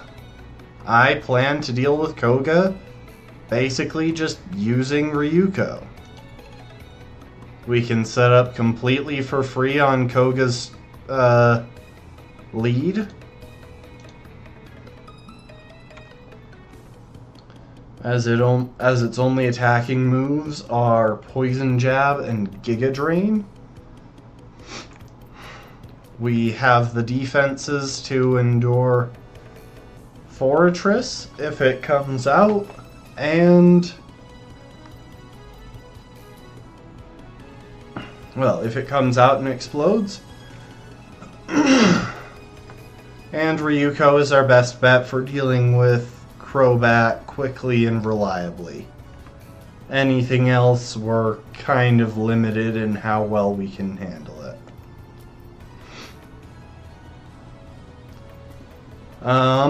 Then there's Bruno, who will be swept by a Swords Dancing Heracross. No surprises there. And Karen, who will similarly fall to Heracross. Now, this is actually a bit of an interesting scenario. I'm going to pull up this team. Karen was a little bit tricky because Heracross probably won't be outspeeding the Gengar. But that ceases to be an issue once you actually notice Gengar's moveset. Its only attacking moves are Focus Blast and Destiny Bond. Or Focus Blast and Lick, not Destiny Bond. And Focus Blast is resisted by practically my entire team, and Lick is going to be weaker than the coverage available on both Murkrow and Houndoom, which are the ones that I need to deal with before Gengar comes out. So yeah, that's the strategy.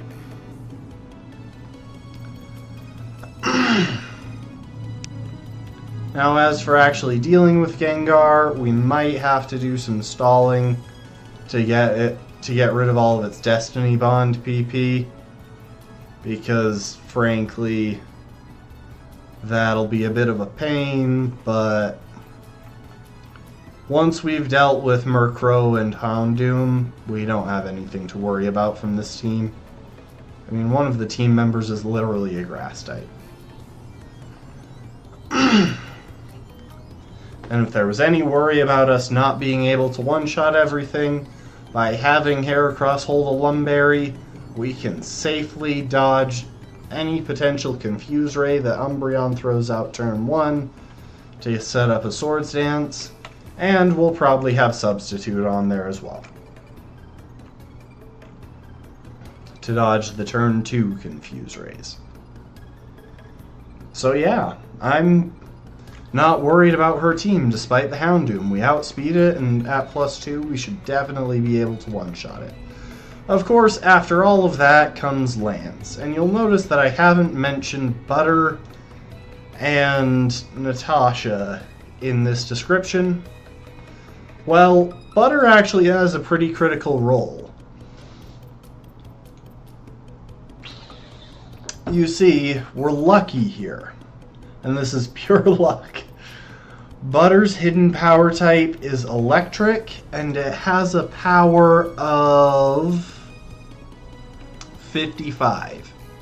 That is our best electric coverage outside of electric type natural gift, which we can't really find a space for with my current plan for this match. Butter will also outspeed Gyarados, meaning Butter with a wide lens is able to deal with Lance's Gyarados and simultaneously bait in Aerodactyl, who I don't want lurking in the back of the team. I want to deal with Aerodactyl as soon as possible while Ryuko is at full health. And there is a chance, if we manage to finish off Gyarados with Tailwind up, that we can put Aerodactyl to sleep to get Ryuko the safe switch in, which would be very nice. The rest of Lance's team is tricky though, because at some point he will either bring in his Charizard or his Fire Blasting Dragonite, both of which are very oppressive, and I'm not totally certain how well Bubble will be able to take any of them. I think that out of them, Bubble will probably take Lance's Fire Blast from Dragonite the best. So if we can get Bubble in against Dragonite, we have a chance of getting some setup together in order to run everything down. But there's a really good chance that we're going to have to sacrifice something, and based on what I'm seeing of our team, Natasha is the safest one to sacrifice. And I really hate saying that. But she just struggles to differentiate herself from Anya, who also has Tinted Lens, has higher speed, higher special attack, and some more critical coverage that we really need. So yeah, that's the gist of the plan. Steamroll through 4 members of the Elite Four, taking advantage of their weaknesses, and then wing it with Lance.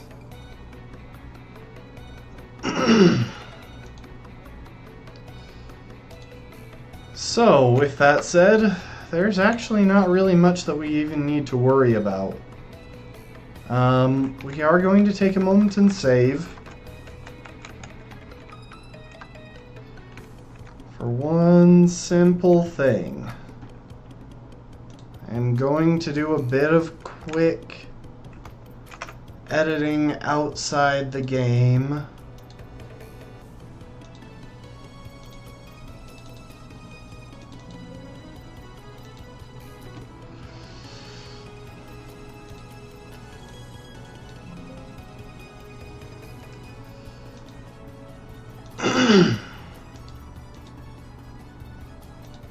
And this is just to save time with feeding them XP candies and then edging them toward the level cap of 47, I want to say.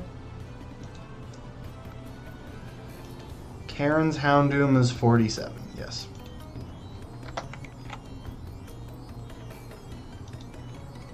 So I will arbitrarily put them all 10 XP below the level cap.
Huh.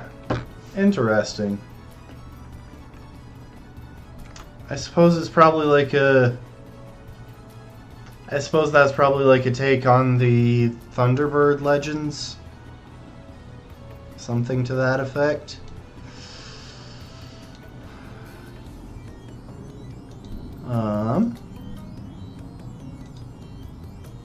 There's one other thing that I want to take care of here. Something that I could have farmed, but didn't, but kind of want now.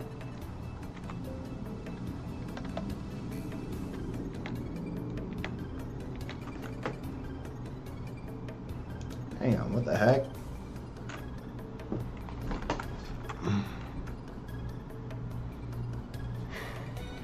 One sec.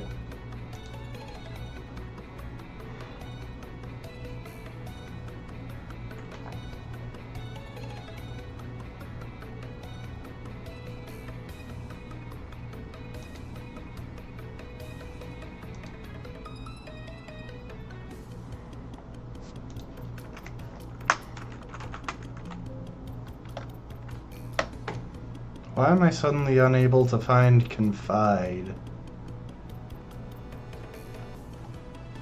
on any of these pages?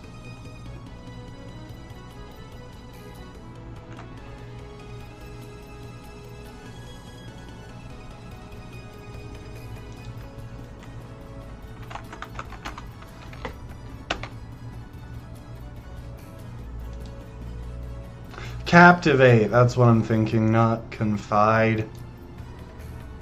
Captivate. Unfortunately, I don't think we have a good use for Captivate, but... TM78.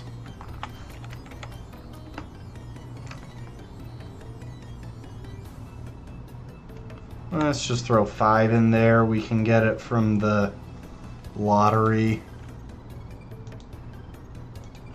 So it's totally farmable.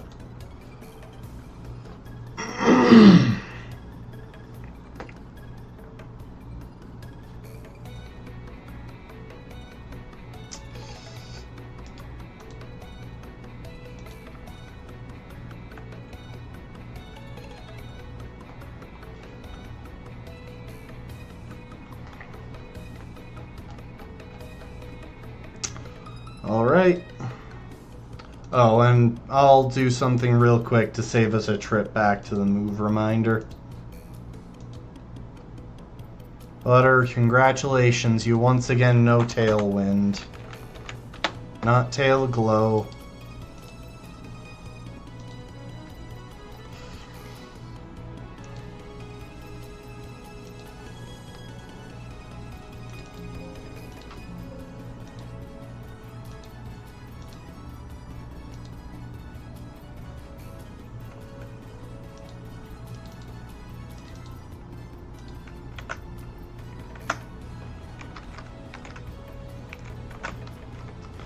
So now, yes, I realize it would be fun to have Butter No Tail Glow, but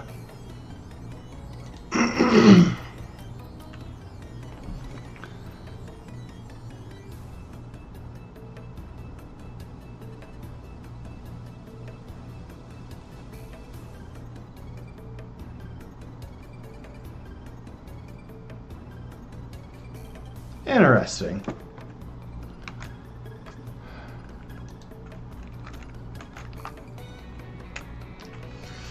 So now they are all at level 47, just a few XP shy of leveling up. It could actually help much. Butterfree outspeeds almost all of Lance's Pokemon. We got a speedy Butterfree in here. Fully invested in speed, so yeah. Other than Aerodactyl, we outspeed everything with Butter.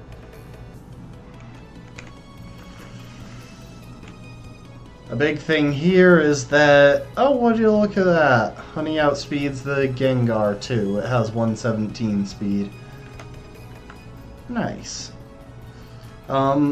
a lot of things would be solved if Ryuko was faster, but I chose not to invest as heavily in Ryuko's speed since Heracross was going to be faster by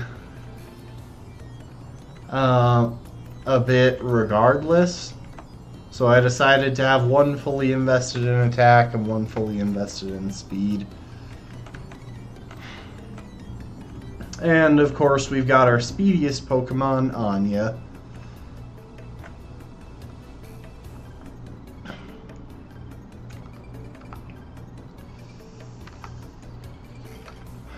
Okay, so a few things that we still have to take care of. Where is there's our Shadow Ball TM. Interestingly enough, I thought that we were going to go the route of Natasha with Specs and Shadow Ball, but as it turns out, Venomoth can't learn Shadow Ball. And unfortunately, yes, Natasha really is there for the sacrifice. Natasha has a chance of being very clutch if she manages to get lucky, but she's also there because she and Ariados are our most sacrificable Pokemon.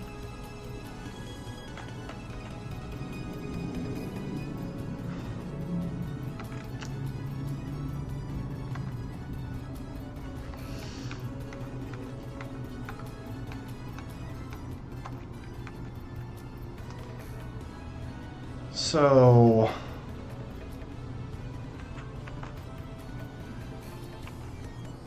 yeah, I don't sack any of my Pokemon lightly in this run. They've all put in work. They've all had important parts. It's just I don't see us getting through Lance with everyone alive. I can't see a way to make it happen consistently. There's Substitute.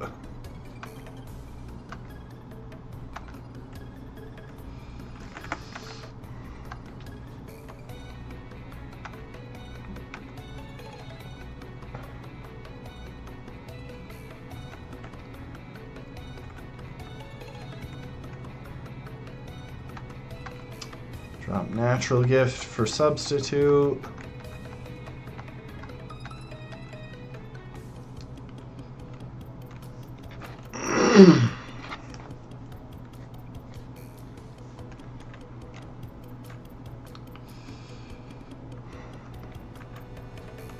There's not much else that we need to do before going in.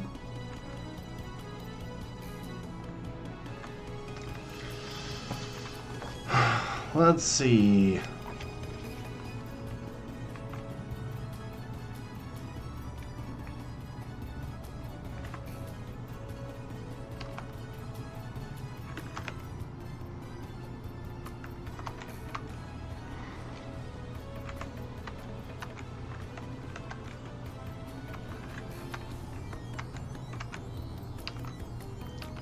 We'll take care of a couple of other things that we want done, just so I don't forget to do them randomly before entering a battle.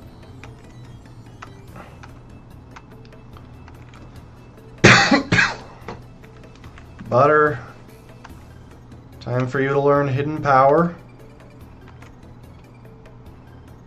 in place of Captivate.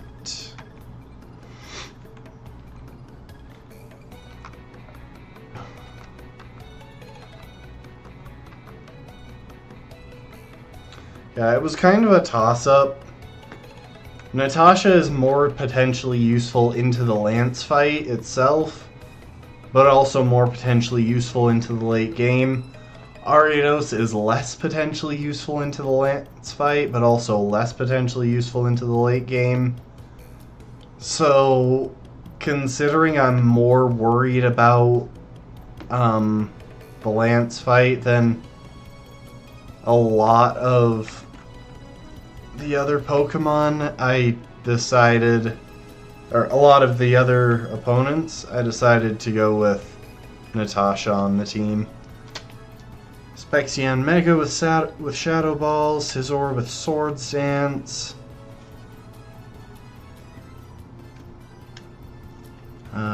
Karen, we need Heracross with Swords Dance. And Bruno, we need Heracross with Swords Dance and Aerial Ace. Oh. We will double check Pineco's name. I feel bad that I don't remember, but it was with us for such a short time.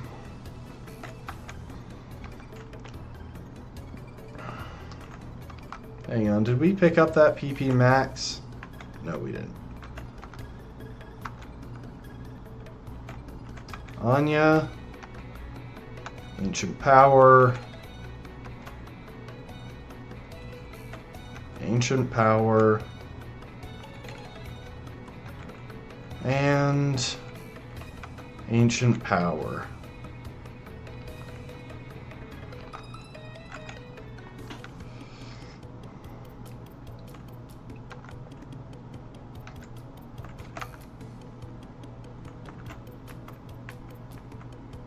Also, I realized that I accidentally placed Pineco in the wrong one. It was Shelly. Hang on.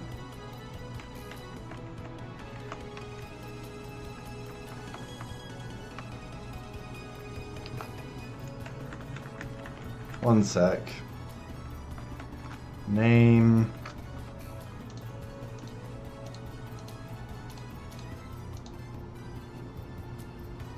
Oh.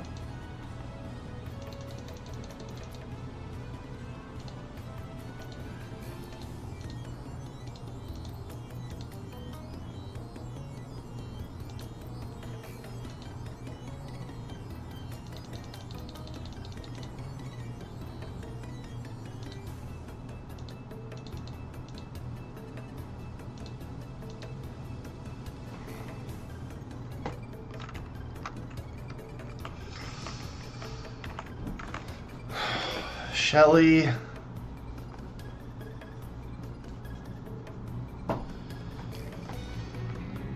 I am sorry that you are where you are, both because I hate to lose a Pokemon unnecessarily, and because, frankly, you would make a lot of the Lance fight a lot easier.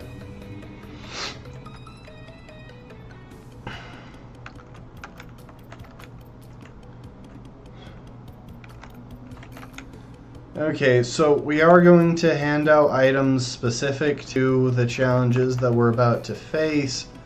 For example, Piapa Berry for honey in case we, for some reason, have to deal with other stuff in the will fight.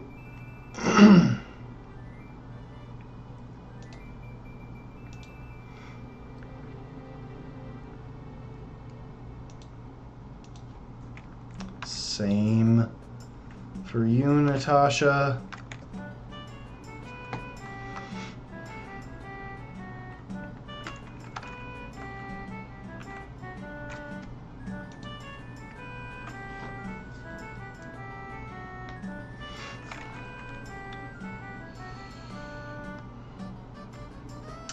We'll keep the Lumberry on Ryuko. Bubble. You get a citrus berry.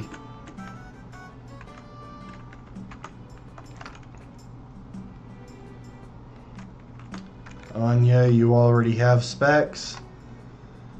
Should be good to go. Hey, Shuckle is a great Nuzlocke Pokemon if you can use it well. Unfortunately, it doesn't get its best tools in Scarlet and Violet.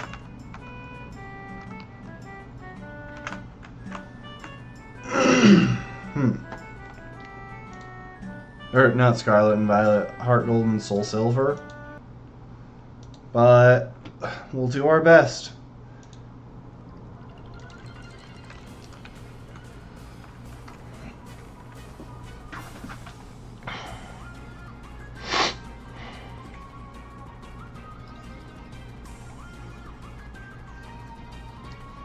Sleep Powder, Roost, and Tailwind. Is that what we have on Butter?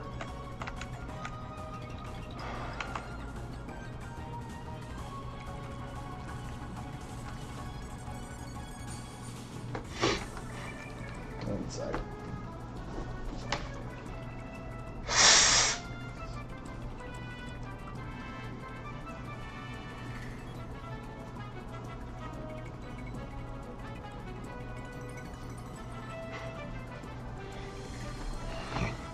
Yeah, I should probably actually look into what the DLC has.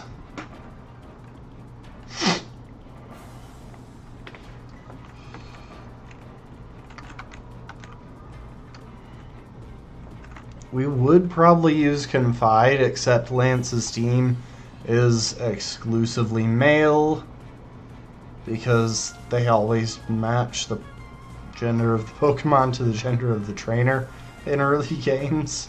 It's actually how you can remember that. If you're up against a male trainer, all of their Pokemon will be male, if possible.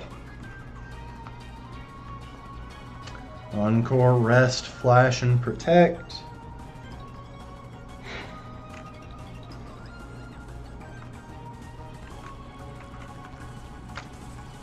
Anya, I don't suppose you have anything in your level up moveset that I want to suddenly have you remember, do I? Is there?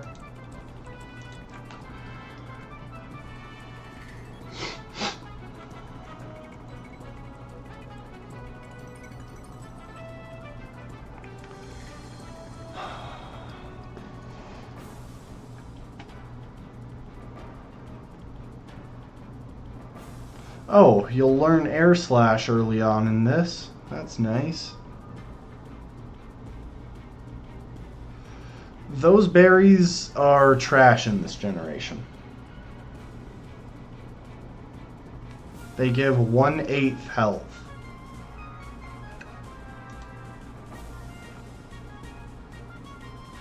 Yeah. Like, I've got all of them, but they're completely useless. They are objectively worse than citrus berries in every possible way. Unless you're tricking them onto an enemy to cause confusion, but even then that's pretty bad.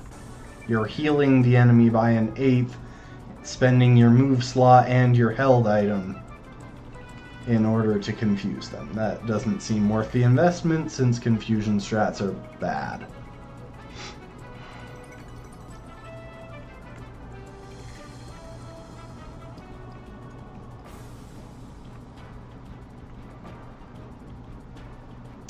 Oh, what I wouldn't give to have you learn Bug Buzz earlier.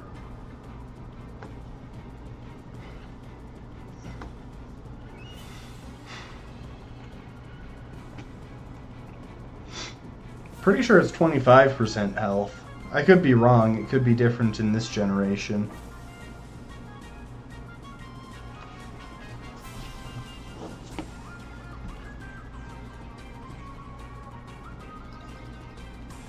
Yeah, no, I was surprised to learn that during the fighting monologue in Platinum.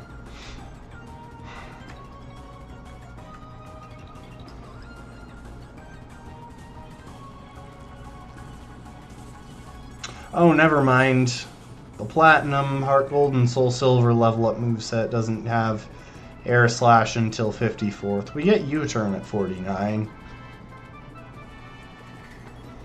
Which might see some tiny amount of use.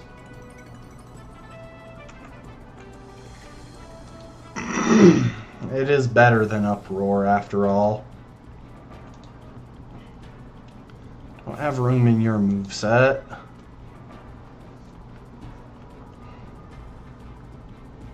Just give him one last skim through all of this to make sure we have everything we want.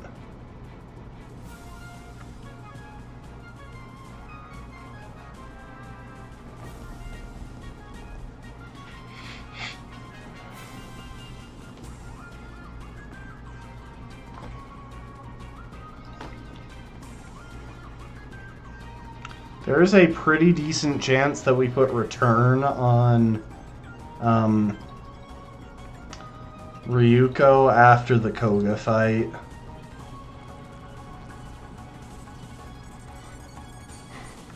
Yeah, fair is fair. I won't be offended. Well, I won't be audibly offended. No. If you fall asleep, I will not hold it against you. As exciting as it is to put a plan together and execute it, it's not actually the most interesting thing in practice. Okay. I think we've got everything we can. One thing we will be doing is putting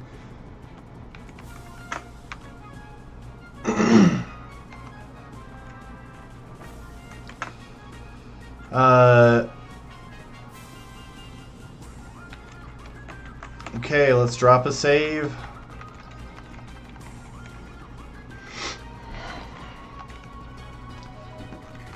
Yeah, no, I get what you were saying, but talking about the strategy will still never be as interesting as those fleeting moments where we get to see it executed. Okay, Anya, you've got your specs. Let's go.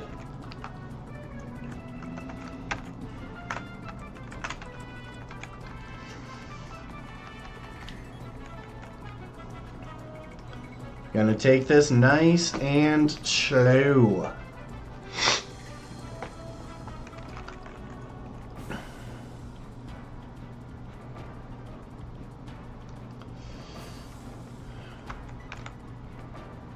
Shadow Ball.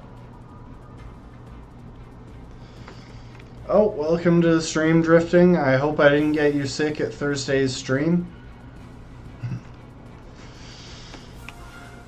Yeah, Anya will be single-handedly sweeping the first member of the Elite Four. Anya will also be carrying an XP share on in the battles that she's not participating in. Simply because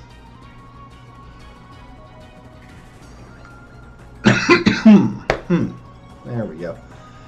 Simply because her gaining some extra levels might net us some important kills with Ancient Power later.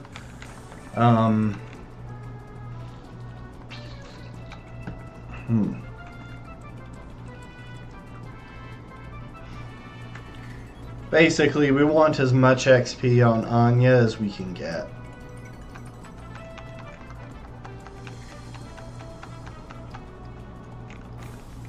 What's funny is even if this guy had a Giraffe rig to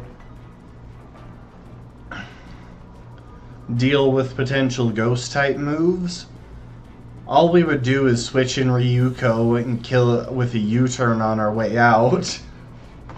So it wouldn't even help him if his team was better built.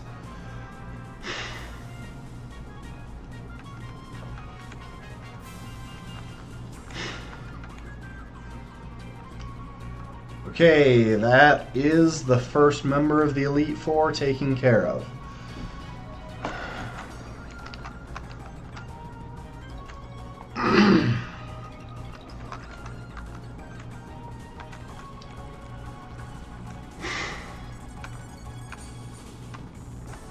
And yeah, go ahead and learn U-turn.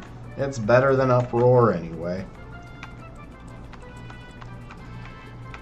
Yeah, no, this was by far the best option. She's fast enough to outspeed everything, including his flying types, and she hits hard as heck with choice specs, and learns Shadow Ball, which had a slight edge over Silverwind, since Silverwind would have only been neutral into a couple of the Pokemon, something that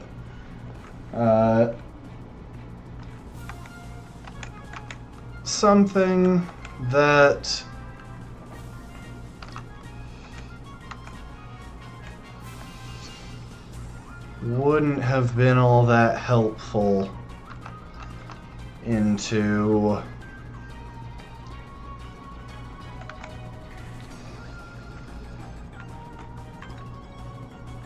the two most dangerous Pokemon on that team.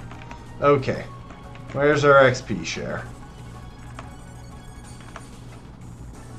I know we got it. There we go. That moment when I start questioning if I really picked up the experience share.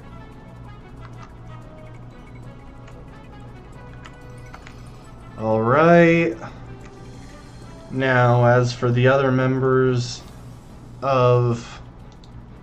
So, our main plan is to send in Ariados, or to send in Ryuko against Ariados, set up a few sword stances, bullet punch and wing attack our way through as many of his team as we can, hopefully bringing out Crobat before things get problematic. If that doesn't work out, then we're in for a heck of a time. Anya, how fast are you now? 140. How fast is that Crobat?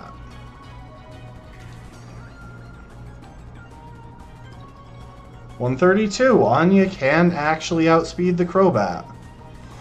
EXP share is not required to grab. You have to go out of your way to take the red scale to Mr. Pokemon. Something that I actually didn't know in a couple of my earlier playthroughs of this game. Okay, so if necessary, we can find a way to bring in Bubble. Use it to lock Crobat into something, and that will open the way for either Honey to come in and clear through with Aerial Ace to bypass Evasion, or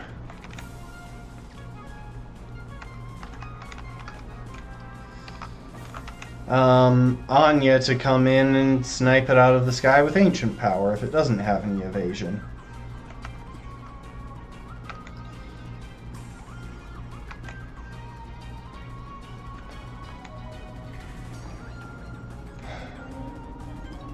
Nope. You literally just have to know that you're supposed to give the red scale to this one dude that you met once. It's tons of fun. Okay, I think that is everything that we need for this matchup. So, yeah. Oh, one thing.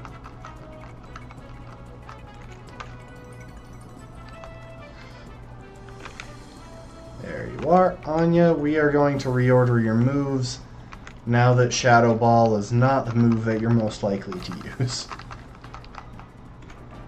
I like to arrange things so I can afford to potentially be as smooth-brained as possible.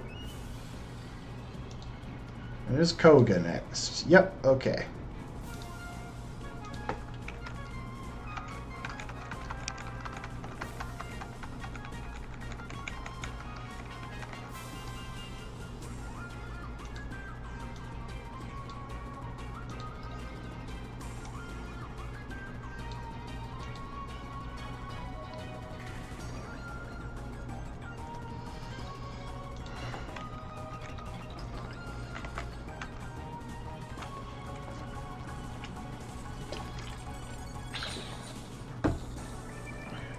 So yeah, if worst comes to worst, yes, I am aware of how that went with Ho-Oh.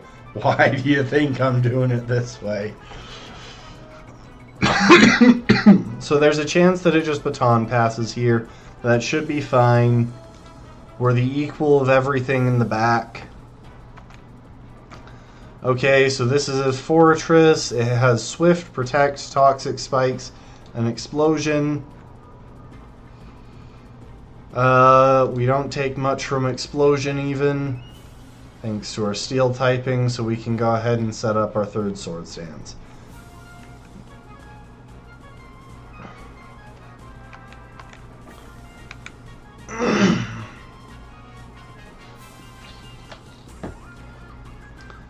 And it doesn't have Classic Sturdy, or it doesn't have New Sturdy, it has Classic Sturdy.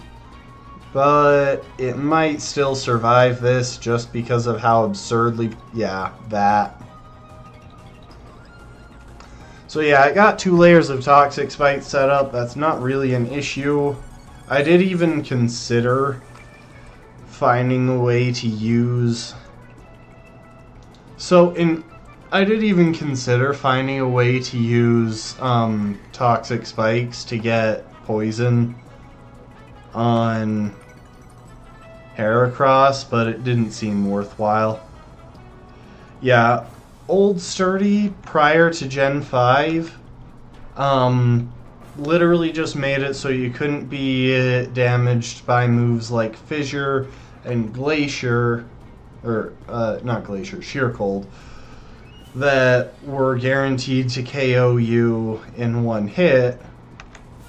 And here is the reason we wanted those Swords Dances and Bullet Punch. This and Aerodactyl with Lance.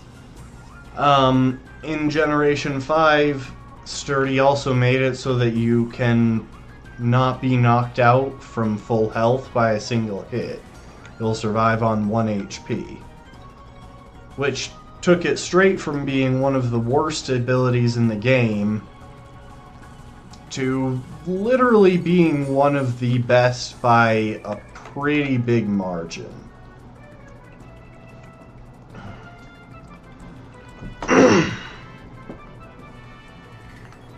That crit might have mattered. I don't really know for certain if it would have survived, but I think Venomoth is a bit less bulky than Crobat, if I had to take a guess. I just went for Bullet Punch because, well, I was concerned about being outsped and hit by something problematic. Looks like Psychic crit would have been the only problematic thing, and it doesn't have tinted lens, so yeah.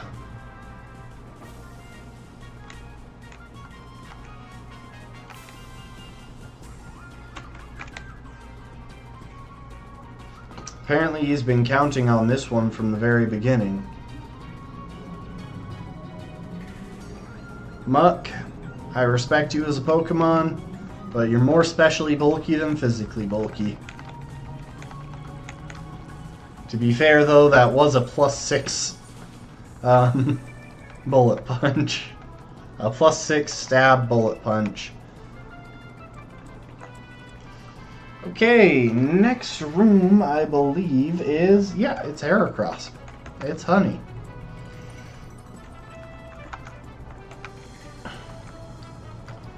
Okay, let's see. Bruno...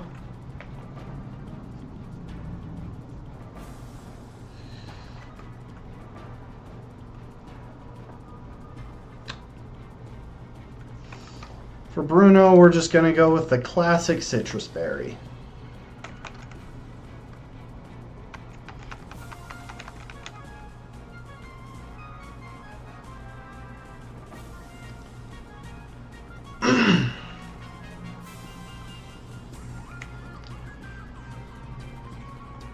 Yeah, that sounds pretty awful. I'm far too lazy to look into Pokemon Fusion. Like, the art is interesting enough, I just don't really care about the rest of it.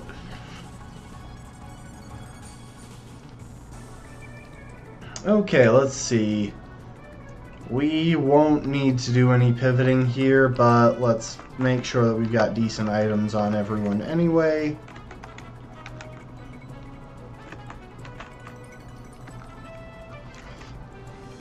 Always prepare for what literally can't happen. It's not actually good advice.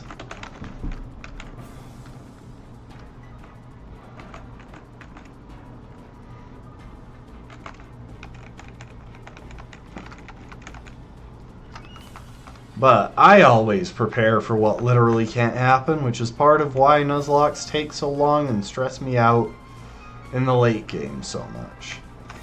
So yeah, we've got a really complicated strategy here, and I'm actually going to put Butter up front for this one.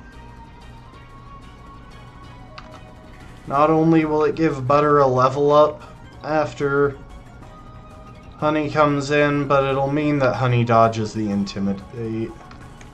But yeah, we've got a very complex strategy here for Honey. So, after Butter puts the Hitmontop to sleep, Honey is going to come in, set up a substitute, Swords Dance 3 times, and massacre Bruno's entire team.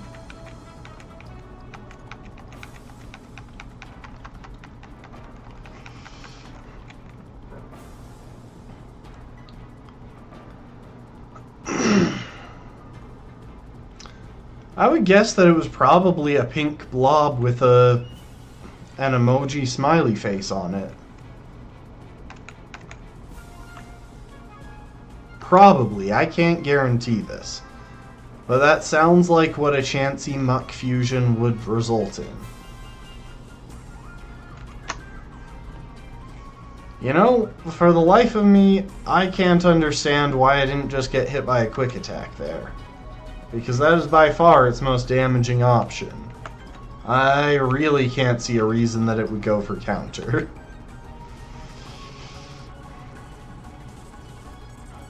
And of course it got the one turn sleep. But set up a substitute.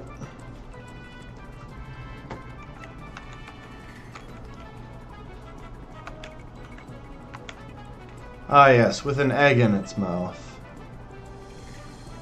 I am curious, does that game use, did they use AI to generate the fusions, or what? Because it didn't seem like one of the simple Pokemon fusion apps that have been floating around for years, where it puts one Pokemon's face and coloring onto another Pokemon's body. Made by people. Gotcha. Okay, well, who wants to see me sweep through Bruno's entire team with incredible ease? Oh, wow. Yeah, I actually managed to break my sub. I'm impressed.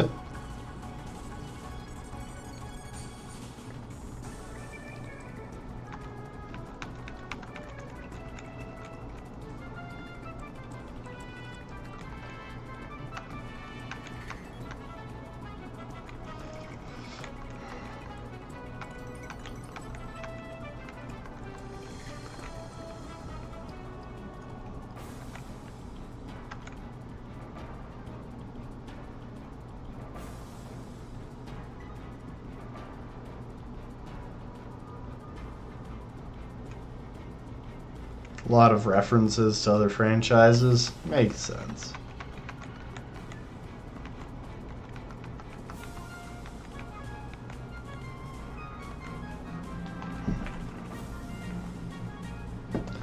Yeah, no, my sister-in-law and my brother were showing me some of the fusions and such.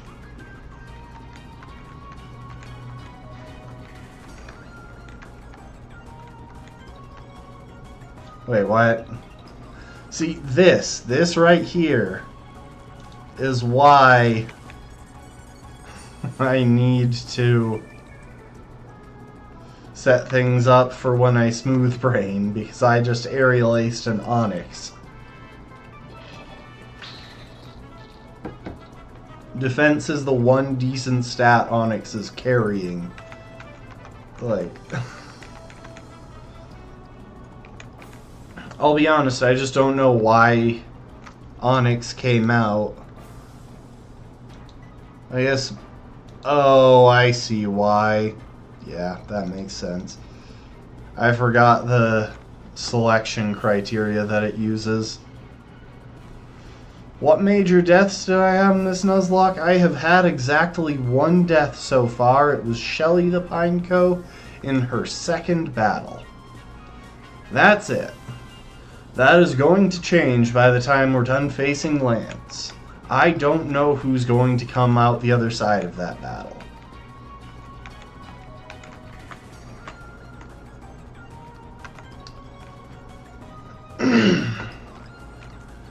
Okay, well, anyway.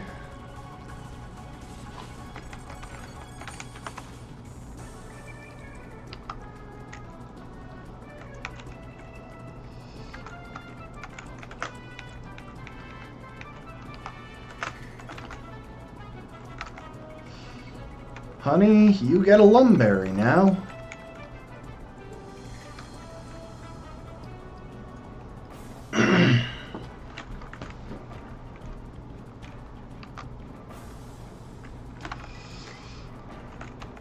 Yeah, we got good luck in the early gyms. Oh, you're very close to leveling up.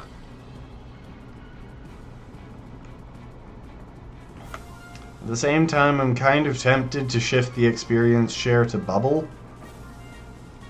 Just so... You know what? We'll do something similar this time. Do we want to do that, though? Hang on. What does Karen's Umbreon actually have?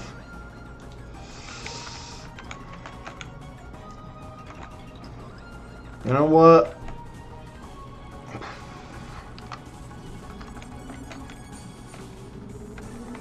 We're giving the experience share to Bubble. And yes, we are about to fight an Umbreon.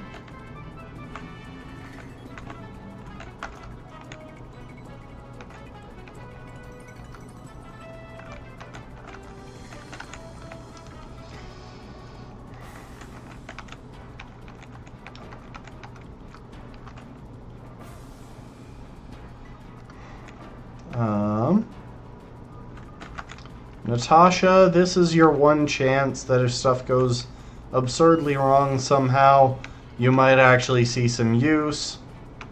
Here's your choice scarf.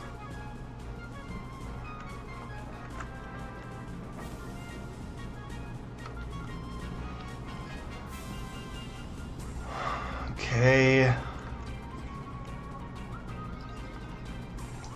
I have the moves that I want for facing Karen.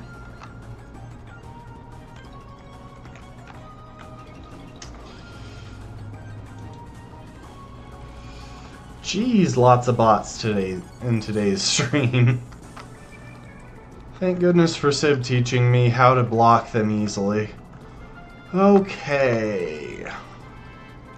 This really shouldn't be that big a deal. I'll just check what Ryuko's carrying. Yeah, that should work. Let's go.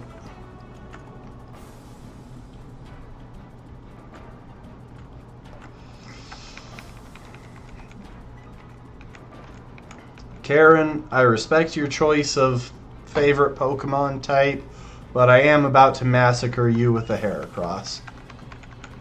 Primarily with a Heracross. We actually...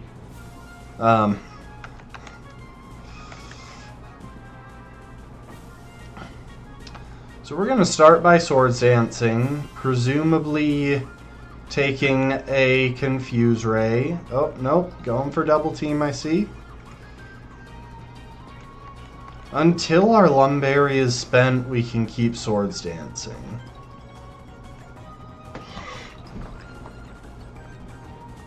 Now, we do have to deal with the fact that she's going for Double Team, but we have Aerial Ace.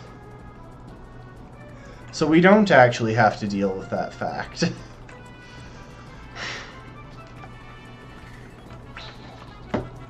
This would be a lot more worrisome if she was... if that Umbreon was carrying Baton Pass. Also, that's a male Umbreon. Huh. She broke convention. Okay, anyway, bye Umbreon. I love you so much. You are an amazing Pokemon, but your trainer sucks.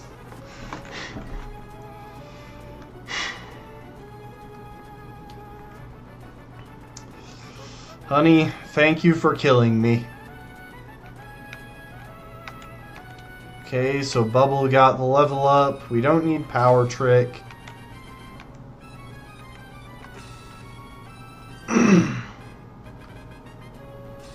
Oh, bye? Okay, then.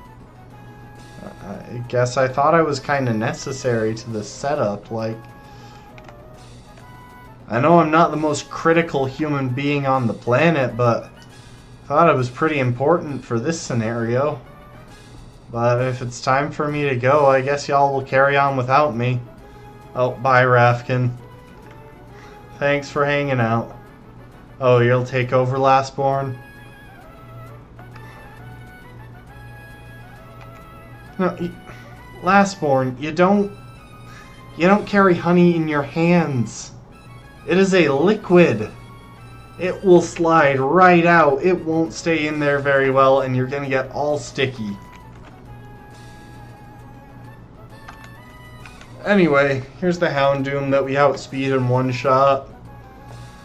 To be clear, I planned this fight around having one Swords Dance boost because I really didn't think it would be... I really wasn't prepared to bet on us getting more.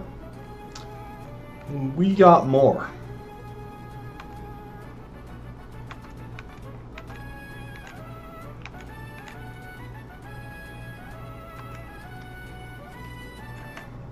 Anyway, hang on, I'm double checking just to be on the safe side.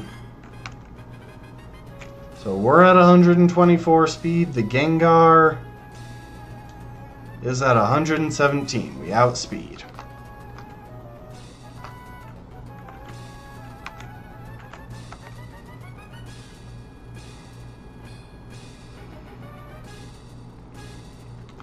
Yeah, no, Umbreon was helpful.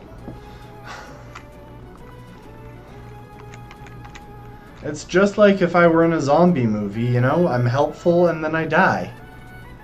That's kind of how this works.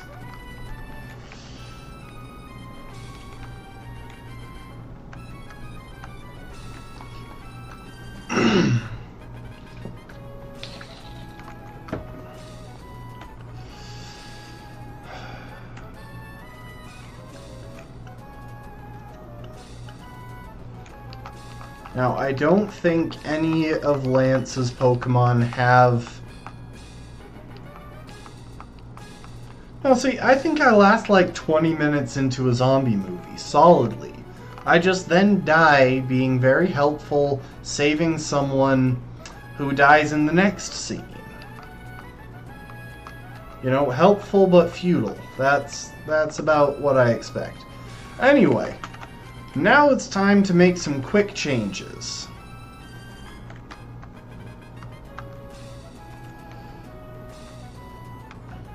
We are going to go ahead and teach Return to someone. Do we want it on...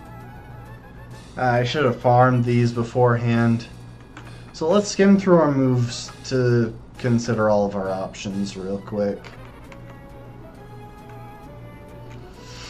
You know what? Return is going on Ryuko.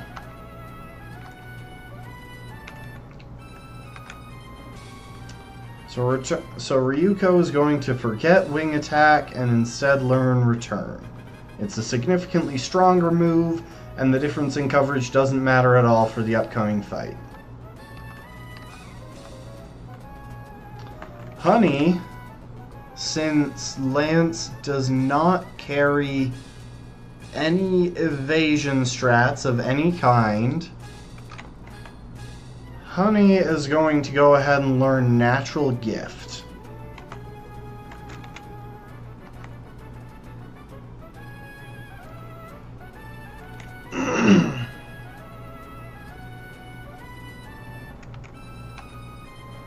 No, I didn't farm them. All of my preparations for this had to be done outside the battle. Also, I'm not actually sure if you can farm Return in this game. I think you can, but I wouldn't stake my life on it, so... We drop Aerial Ace for Return, or for Natural Gift. That's easy enough to replace.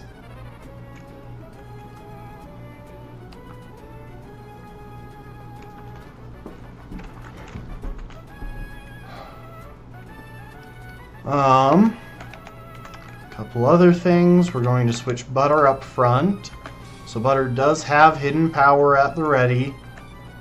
Sleep Powder, Roost, and Tailwind. All of those are good. Ah, yes, the Umbreon Stab emote. Honey has Substitute, which could be useful for some stalling. Natural Gift and Sword Stance. I'll need to figure out what Natural Gift I'm going for. Probably Ice type. It would just be nice if that was the type that Citrus Berry gave, but it's not. And I don't think we have a Palm Egg Berry. So it'll probably be a Yachi Berry. We could technically go for Rock or Dragon, but I don't think that gets us anything better damage-wise, and Ice is the best damage overall into this team.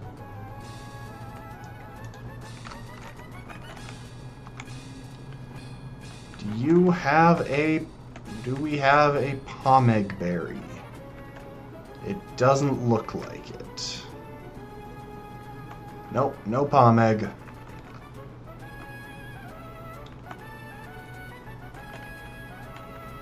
Alright. You know, as weird as it is, we're going with an Aspear Berry instead of a Palm Egg Berry. Or instead of a Yachi Berry. They are the same damage, but there is a minuscule chance that Honey could actually get frozen and make use of the berry in that case. Bubble. Congrats on your level. Now give me back that XP share. You get a Citrus Berry. Anya has Choice Specs. We got one more battle. I feel like you can regret staying up tomorrow for that. That is a terrible thing for me to say. I'm well aware. We're going to ignore it. Natasha has Choice Scarf. Butter has a Wide Lens. We're going to restore all the PP. Where are my Lepa Berries?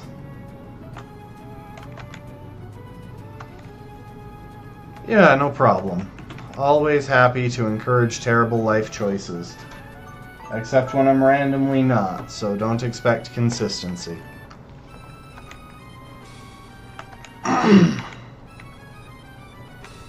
Replace Brick, restore Brick Break, restore Substitute, restore Sword Stance. Yeah, you definitely don't have a test. I checked.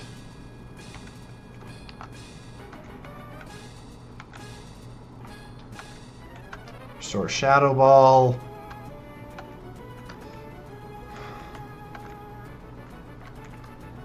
I don't think you have anything to restore. None of you have tests or school or anything like that tomorrow. I don't know why you're even bringing it up, to be honest. Like, it's just kind of random. I think that is all the PP on all of the moves restored. And yes, I am aware that I still need to heal up Honey. Okay.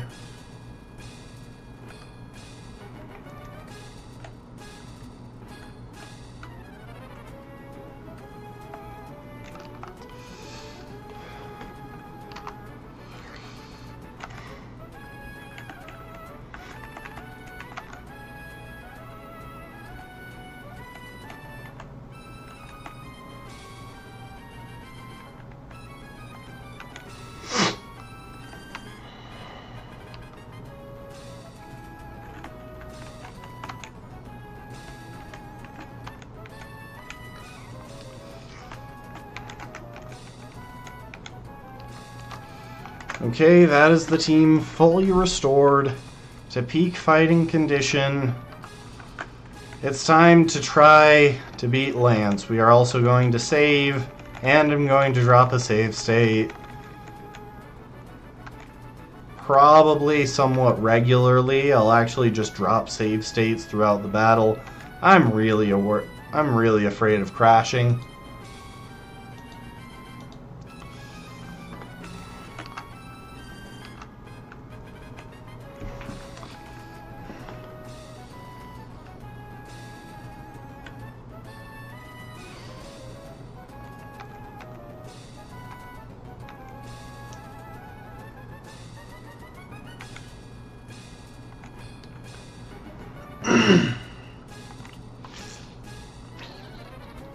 What can I say? My completely legit Nintendo DS and my completely legit Nintendo DS have both crashed on me before.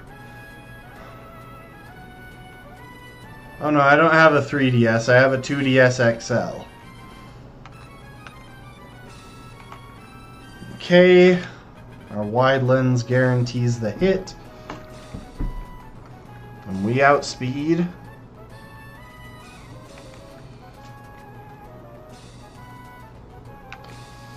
Hidden power.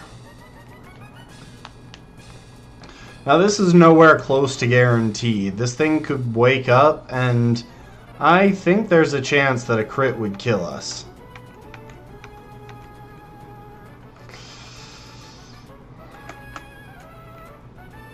I'm gonna hedge my bets. I'm setting up a tailwind in the hopes that I can hang in there, Butter. You got this. You can take it. Yes. Don't get frozen. Okay. Yep. Wide lens plus compound eyes is what it takes to get guaranteed sleep powders off of Butter. We just got into a position where we can outspeed Aerodactyl, which should be coming in next because we're baiting the rock coverage. Oh yeah, the health bars are not good for my blood pressure. Anyway, we got the sleep powder on Aerodactyl. That was probably a dumb risk for me to take, honestly, because Gyarados could have gotten a crit and KO'd Butter, which would have been bad. Okay, so that gives us a semi-safe switch, and by semi-safe I mean that of course it gets a one-turn sleep and wakes up immediately.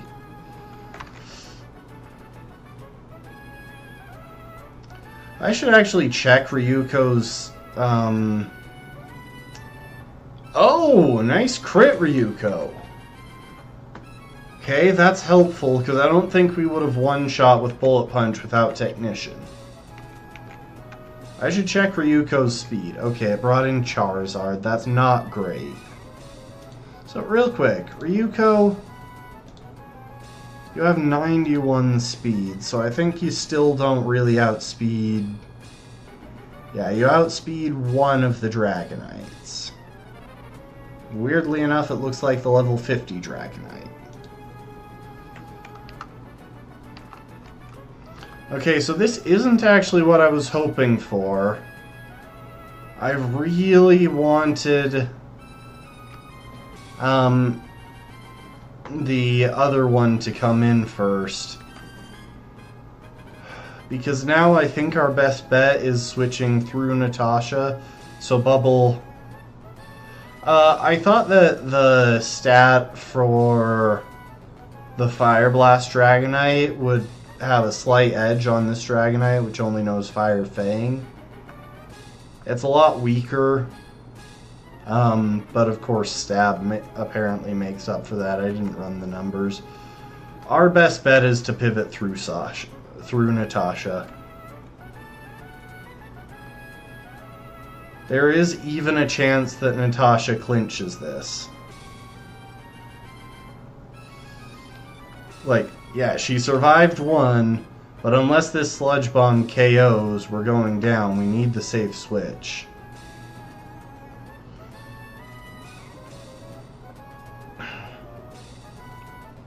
Yeah, we had no chance to KO. I guess it could have missed, but... Natasha, you helped.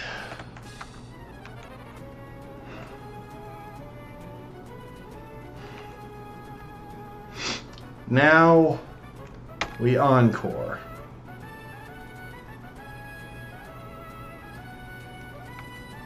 Now, we encore.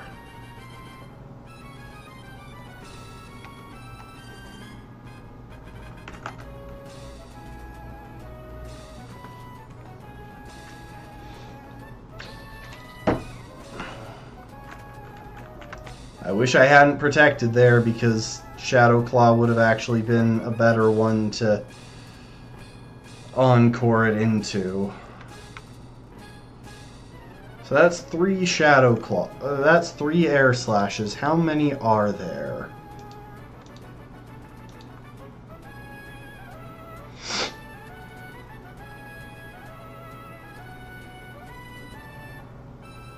$20 PP in this generation.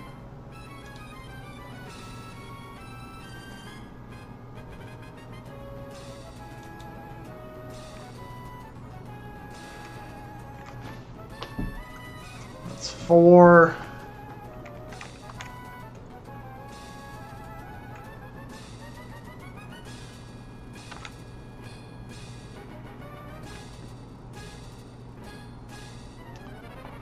It's 5.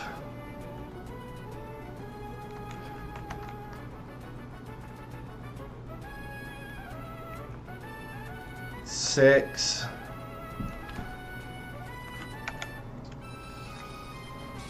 7. And it missed 1. Not really the time that I was hoping for it to miss 1.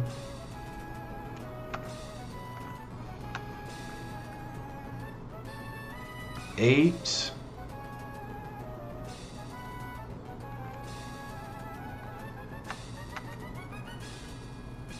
9.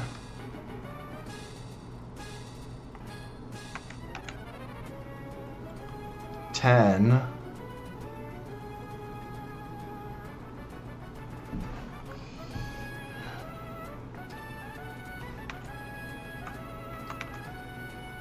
11. Well, no, not 11 yet. 11.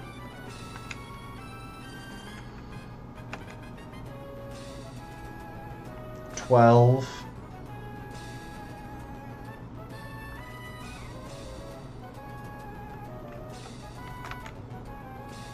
13.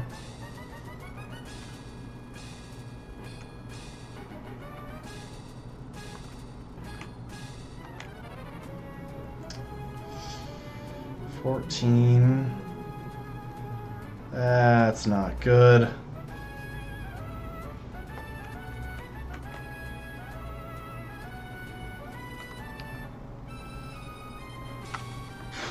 This was poorly thought out.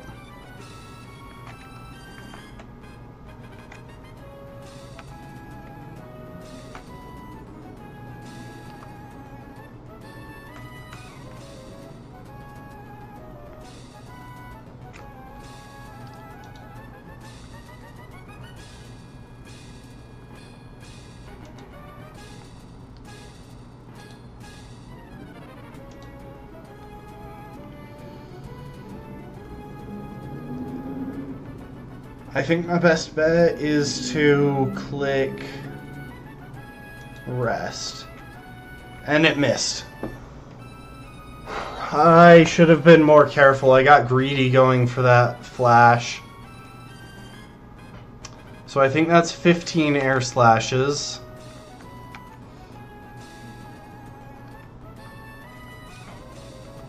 $16.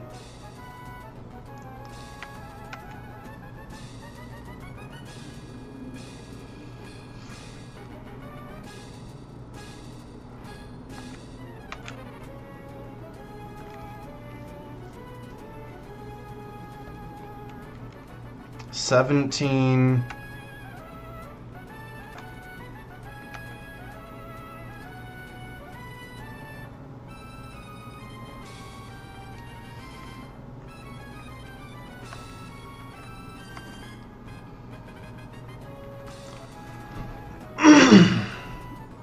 $18.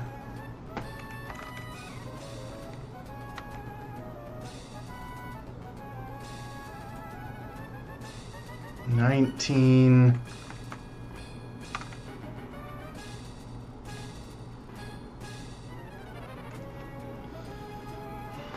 I think that's 19.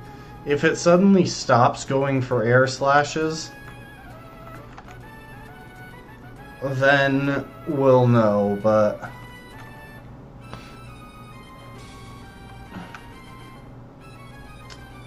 Well, it's going for Dragon Claw.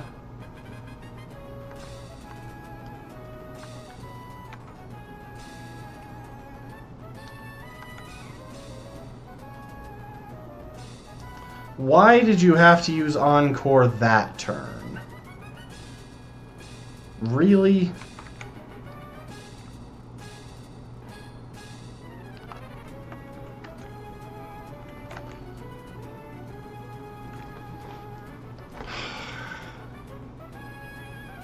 Alright, why did you have to use Fire Fang that turn? I'm actually just going to spam... Well, yeah, I knew that it was going to go for that, but... I knew that I was going to wake up that turn. It's at -6. I'm just waiting for its Encore to end.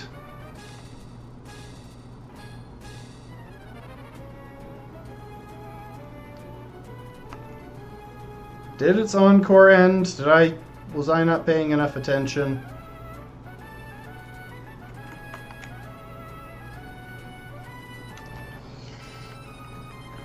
I'm just gonna rest.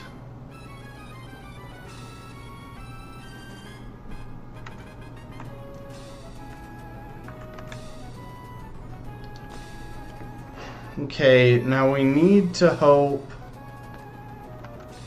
that when I wake up, it's not going for Fire Fang. So otherwise, we're going to need to stall out Fire Fangs. Thank you for going for Shadow Claw. Now, unfortunately, we are on our last Encore. I definitely should have tracked down that PP Max. But, thanks to this... Ryuko should be able to come in and get some setup.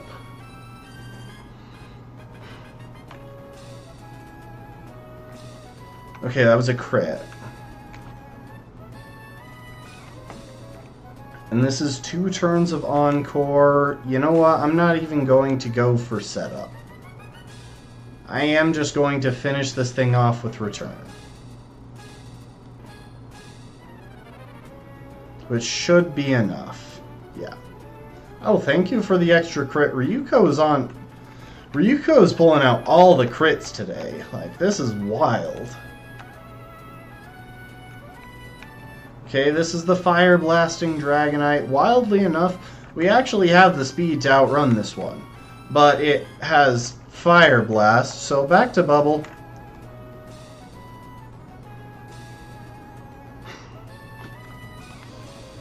Luckily, there are only 5 Fire Blasts to get through here.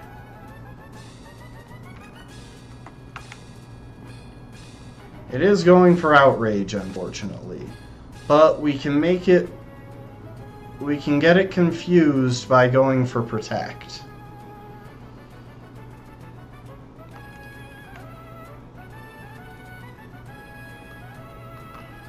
Except I don't think we really want to do that. Wait, yes we do.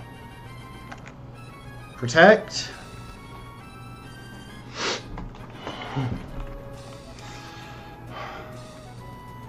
Okay, we forced it into confusion. It should still go for Outrage, though. Fire Blast won't kill from this range.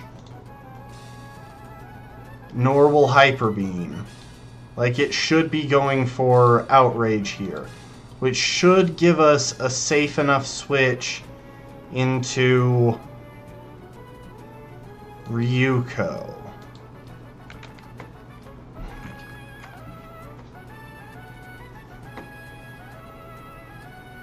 Any chance you're going... I was really hoping that you would actually hit that, because now I kind of need...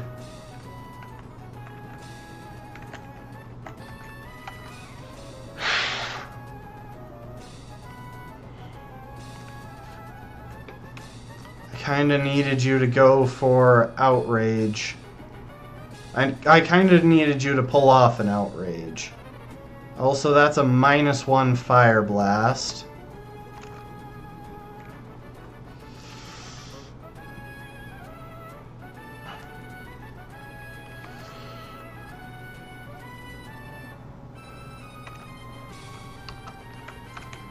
I am going for a bit of a Hail Mary here.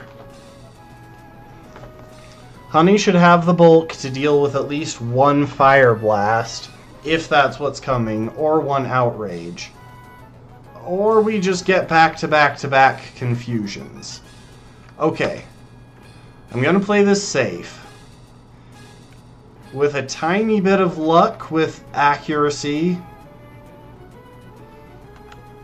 we can get off a Swords Dance.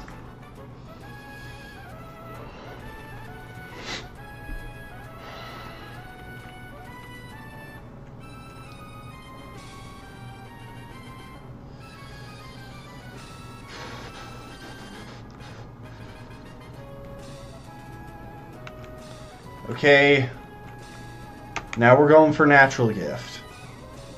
I probably should have just gone ahead and replaced Brick Break with like Facade or something here.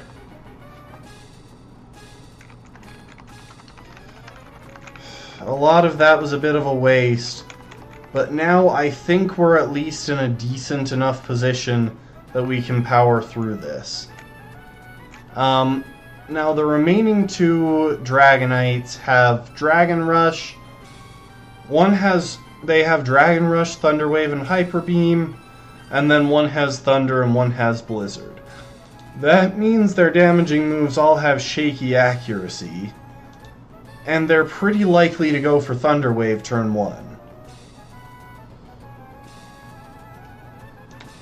Shaky accuracy kept my substitute intact, which means I can get off a +2 Brick Break.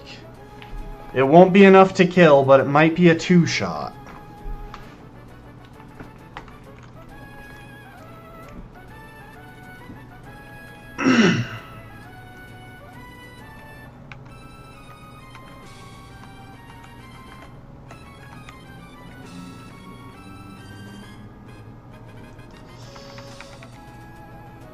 It missed.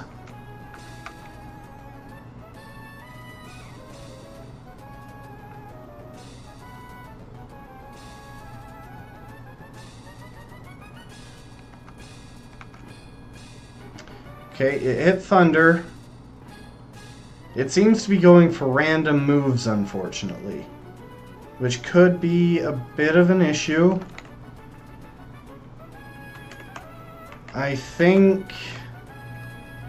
Okay, this is the one with Thunder, which means that Ryuko resists all of the moves on the next one. We can Brick Break this. We can finish this one up. And we were just out of healing range.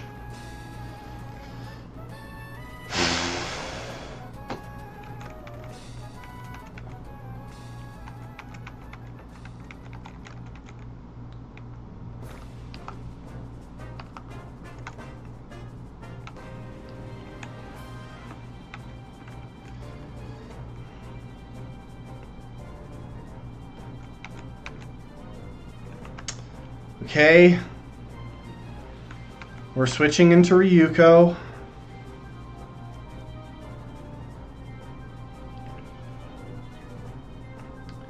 can take a Dragon Rush. Can we take a second? I'm not really sure, but we don't exactly have options here. We dodged the Dragon Rush. Okay, that gives us a U-turn switch into Anya. Anya, it is all you. Specs Ancient Power for the win, please. And if you can't KO, please just get the Omni Boost.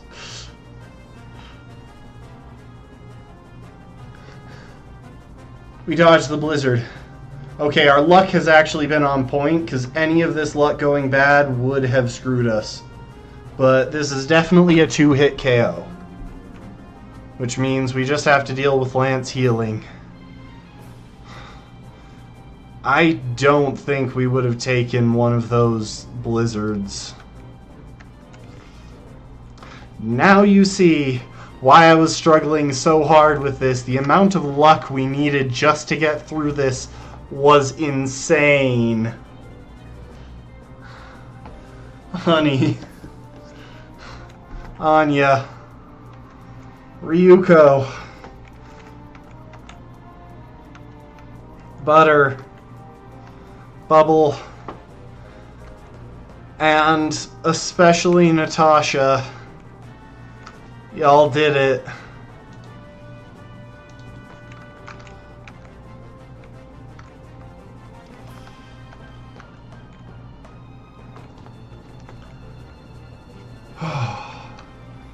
Just one death. I was really worried there. Like, I'm confident that we could have won that match. Regardless of how a lot of the rest of it went, we could have won that match. But without anyone dying, or with only one death. Oh, thank goodness.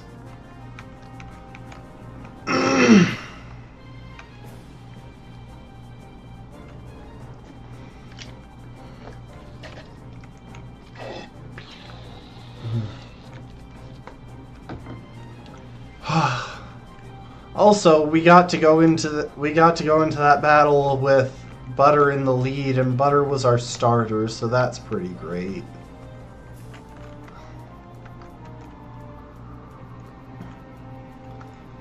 Mainly, if we had had any extra unnecessary deaths, we could have brought in Butter to put things to sleep. But without that, there was no safe time to switch Butter in. Come to think of it, when I let... Oh my gosh, I'm an idiot. When Natasha was sacrificed, I should have brought in Butter to put the Charizard to sleep. Though with my sleep luck lately, that might have not been the right way to go. You know what? Coulda, shoulda, woulda. We made it through there with only one death. Oh. And this is definitely good music for it.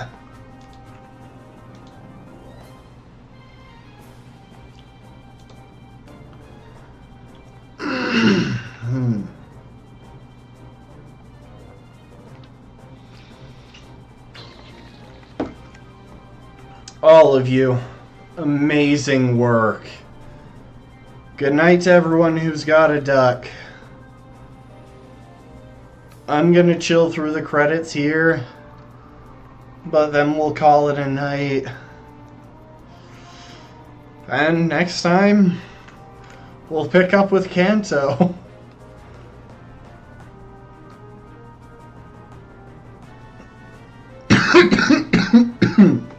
I mean, it would have just been trying to get a sleep turn for Bubble to get started, but either way,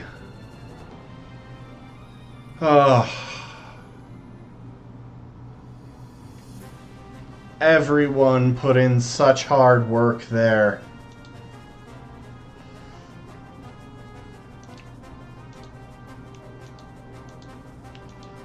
We are now champions of the Johto League using a bunch of bugs.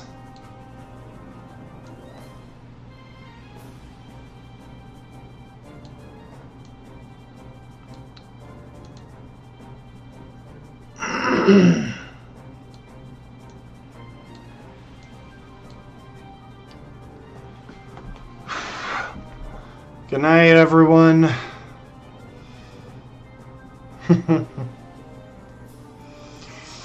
Yeah, sounds like a plan, Bruce. Good luck with your test, by the way.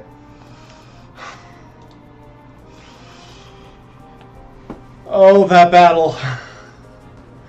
It's a good thing I don't have any actual heart conditions or anything, because that battle would have caused problems. Ugh.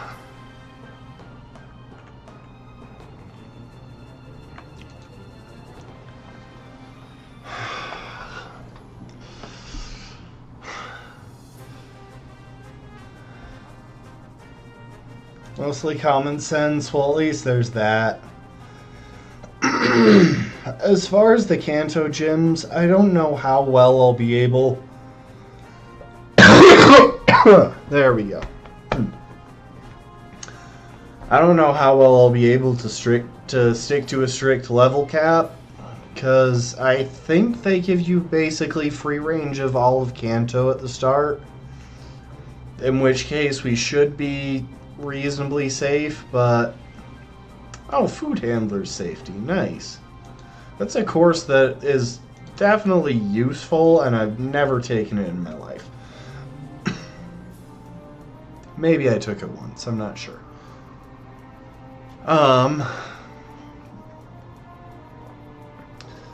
Yeah, if we can take it in order of level cap, then I will try to do so. If we wind up over leveling and there's really nothing we can do about it, I will probably just roll with it and make sure we're not over leveled by the time we hit blue. If we can take it by level cap, it looks like the Poison Gym in Fuchsia City is up first, followed by Brock in Pewter City, then Lieutenant Surge, then Misty,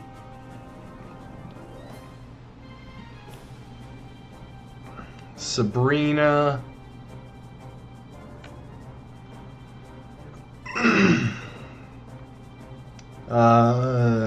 Erica,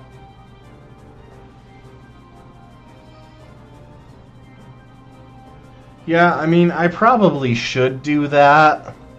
The trouble is, I kind of want an excuse to push off Blaine as late as humanly possible.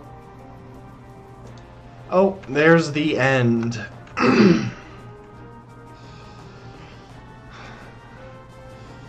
But yeah. Look, I'll probably just not worry about it, but we will be pushing off Blaine as long as we're humanly capable of, because I really don't want to face him at all. If I could get through this without facing without facing Blaine, I absolutely would. Though, there is a positive here.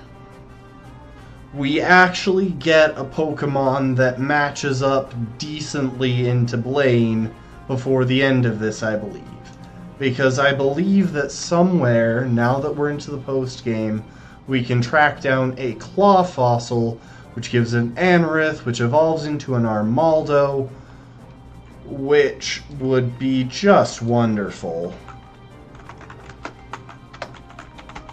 We don't have many really good encounters in the remainder of the game, so just to run through it real quick, because I have them all pulled up. The encounters that we have access to in the remainder of the game,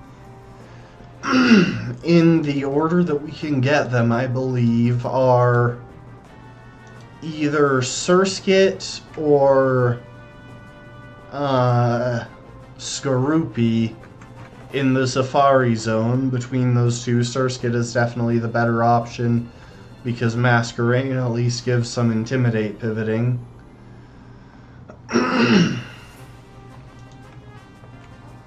Then we get access to Wurmple in, I believe Viridian Forest. At the very least, Viridian City through Headbutts. We get access to Wurmple in several different areas. It doesn't matter even slightly because we can't control whether we get Silcoon or Cascoon, and both options are pretty bad. Kricketot. Oh, Kricketot is Viridian Forest. And that has a tiny amount of potential just because Kricketune can learn Perish Song. No, we can't use Drapion. As much as I love Drapion because it's a fantastic Pokemon, I'm trying to do this legit. Then there is Anorith, which we can revive from a Claw Fossil. In fact, I'm going to pull this up. Claw Fossil in HeartGold is in the Cliff Cave in Johto, which is an area that we have access to, but have never visited.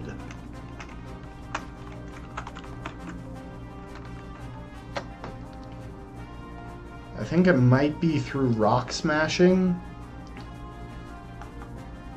I will do some more checking, but anyway.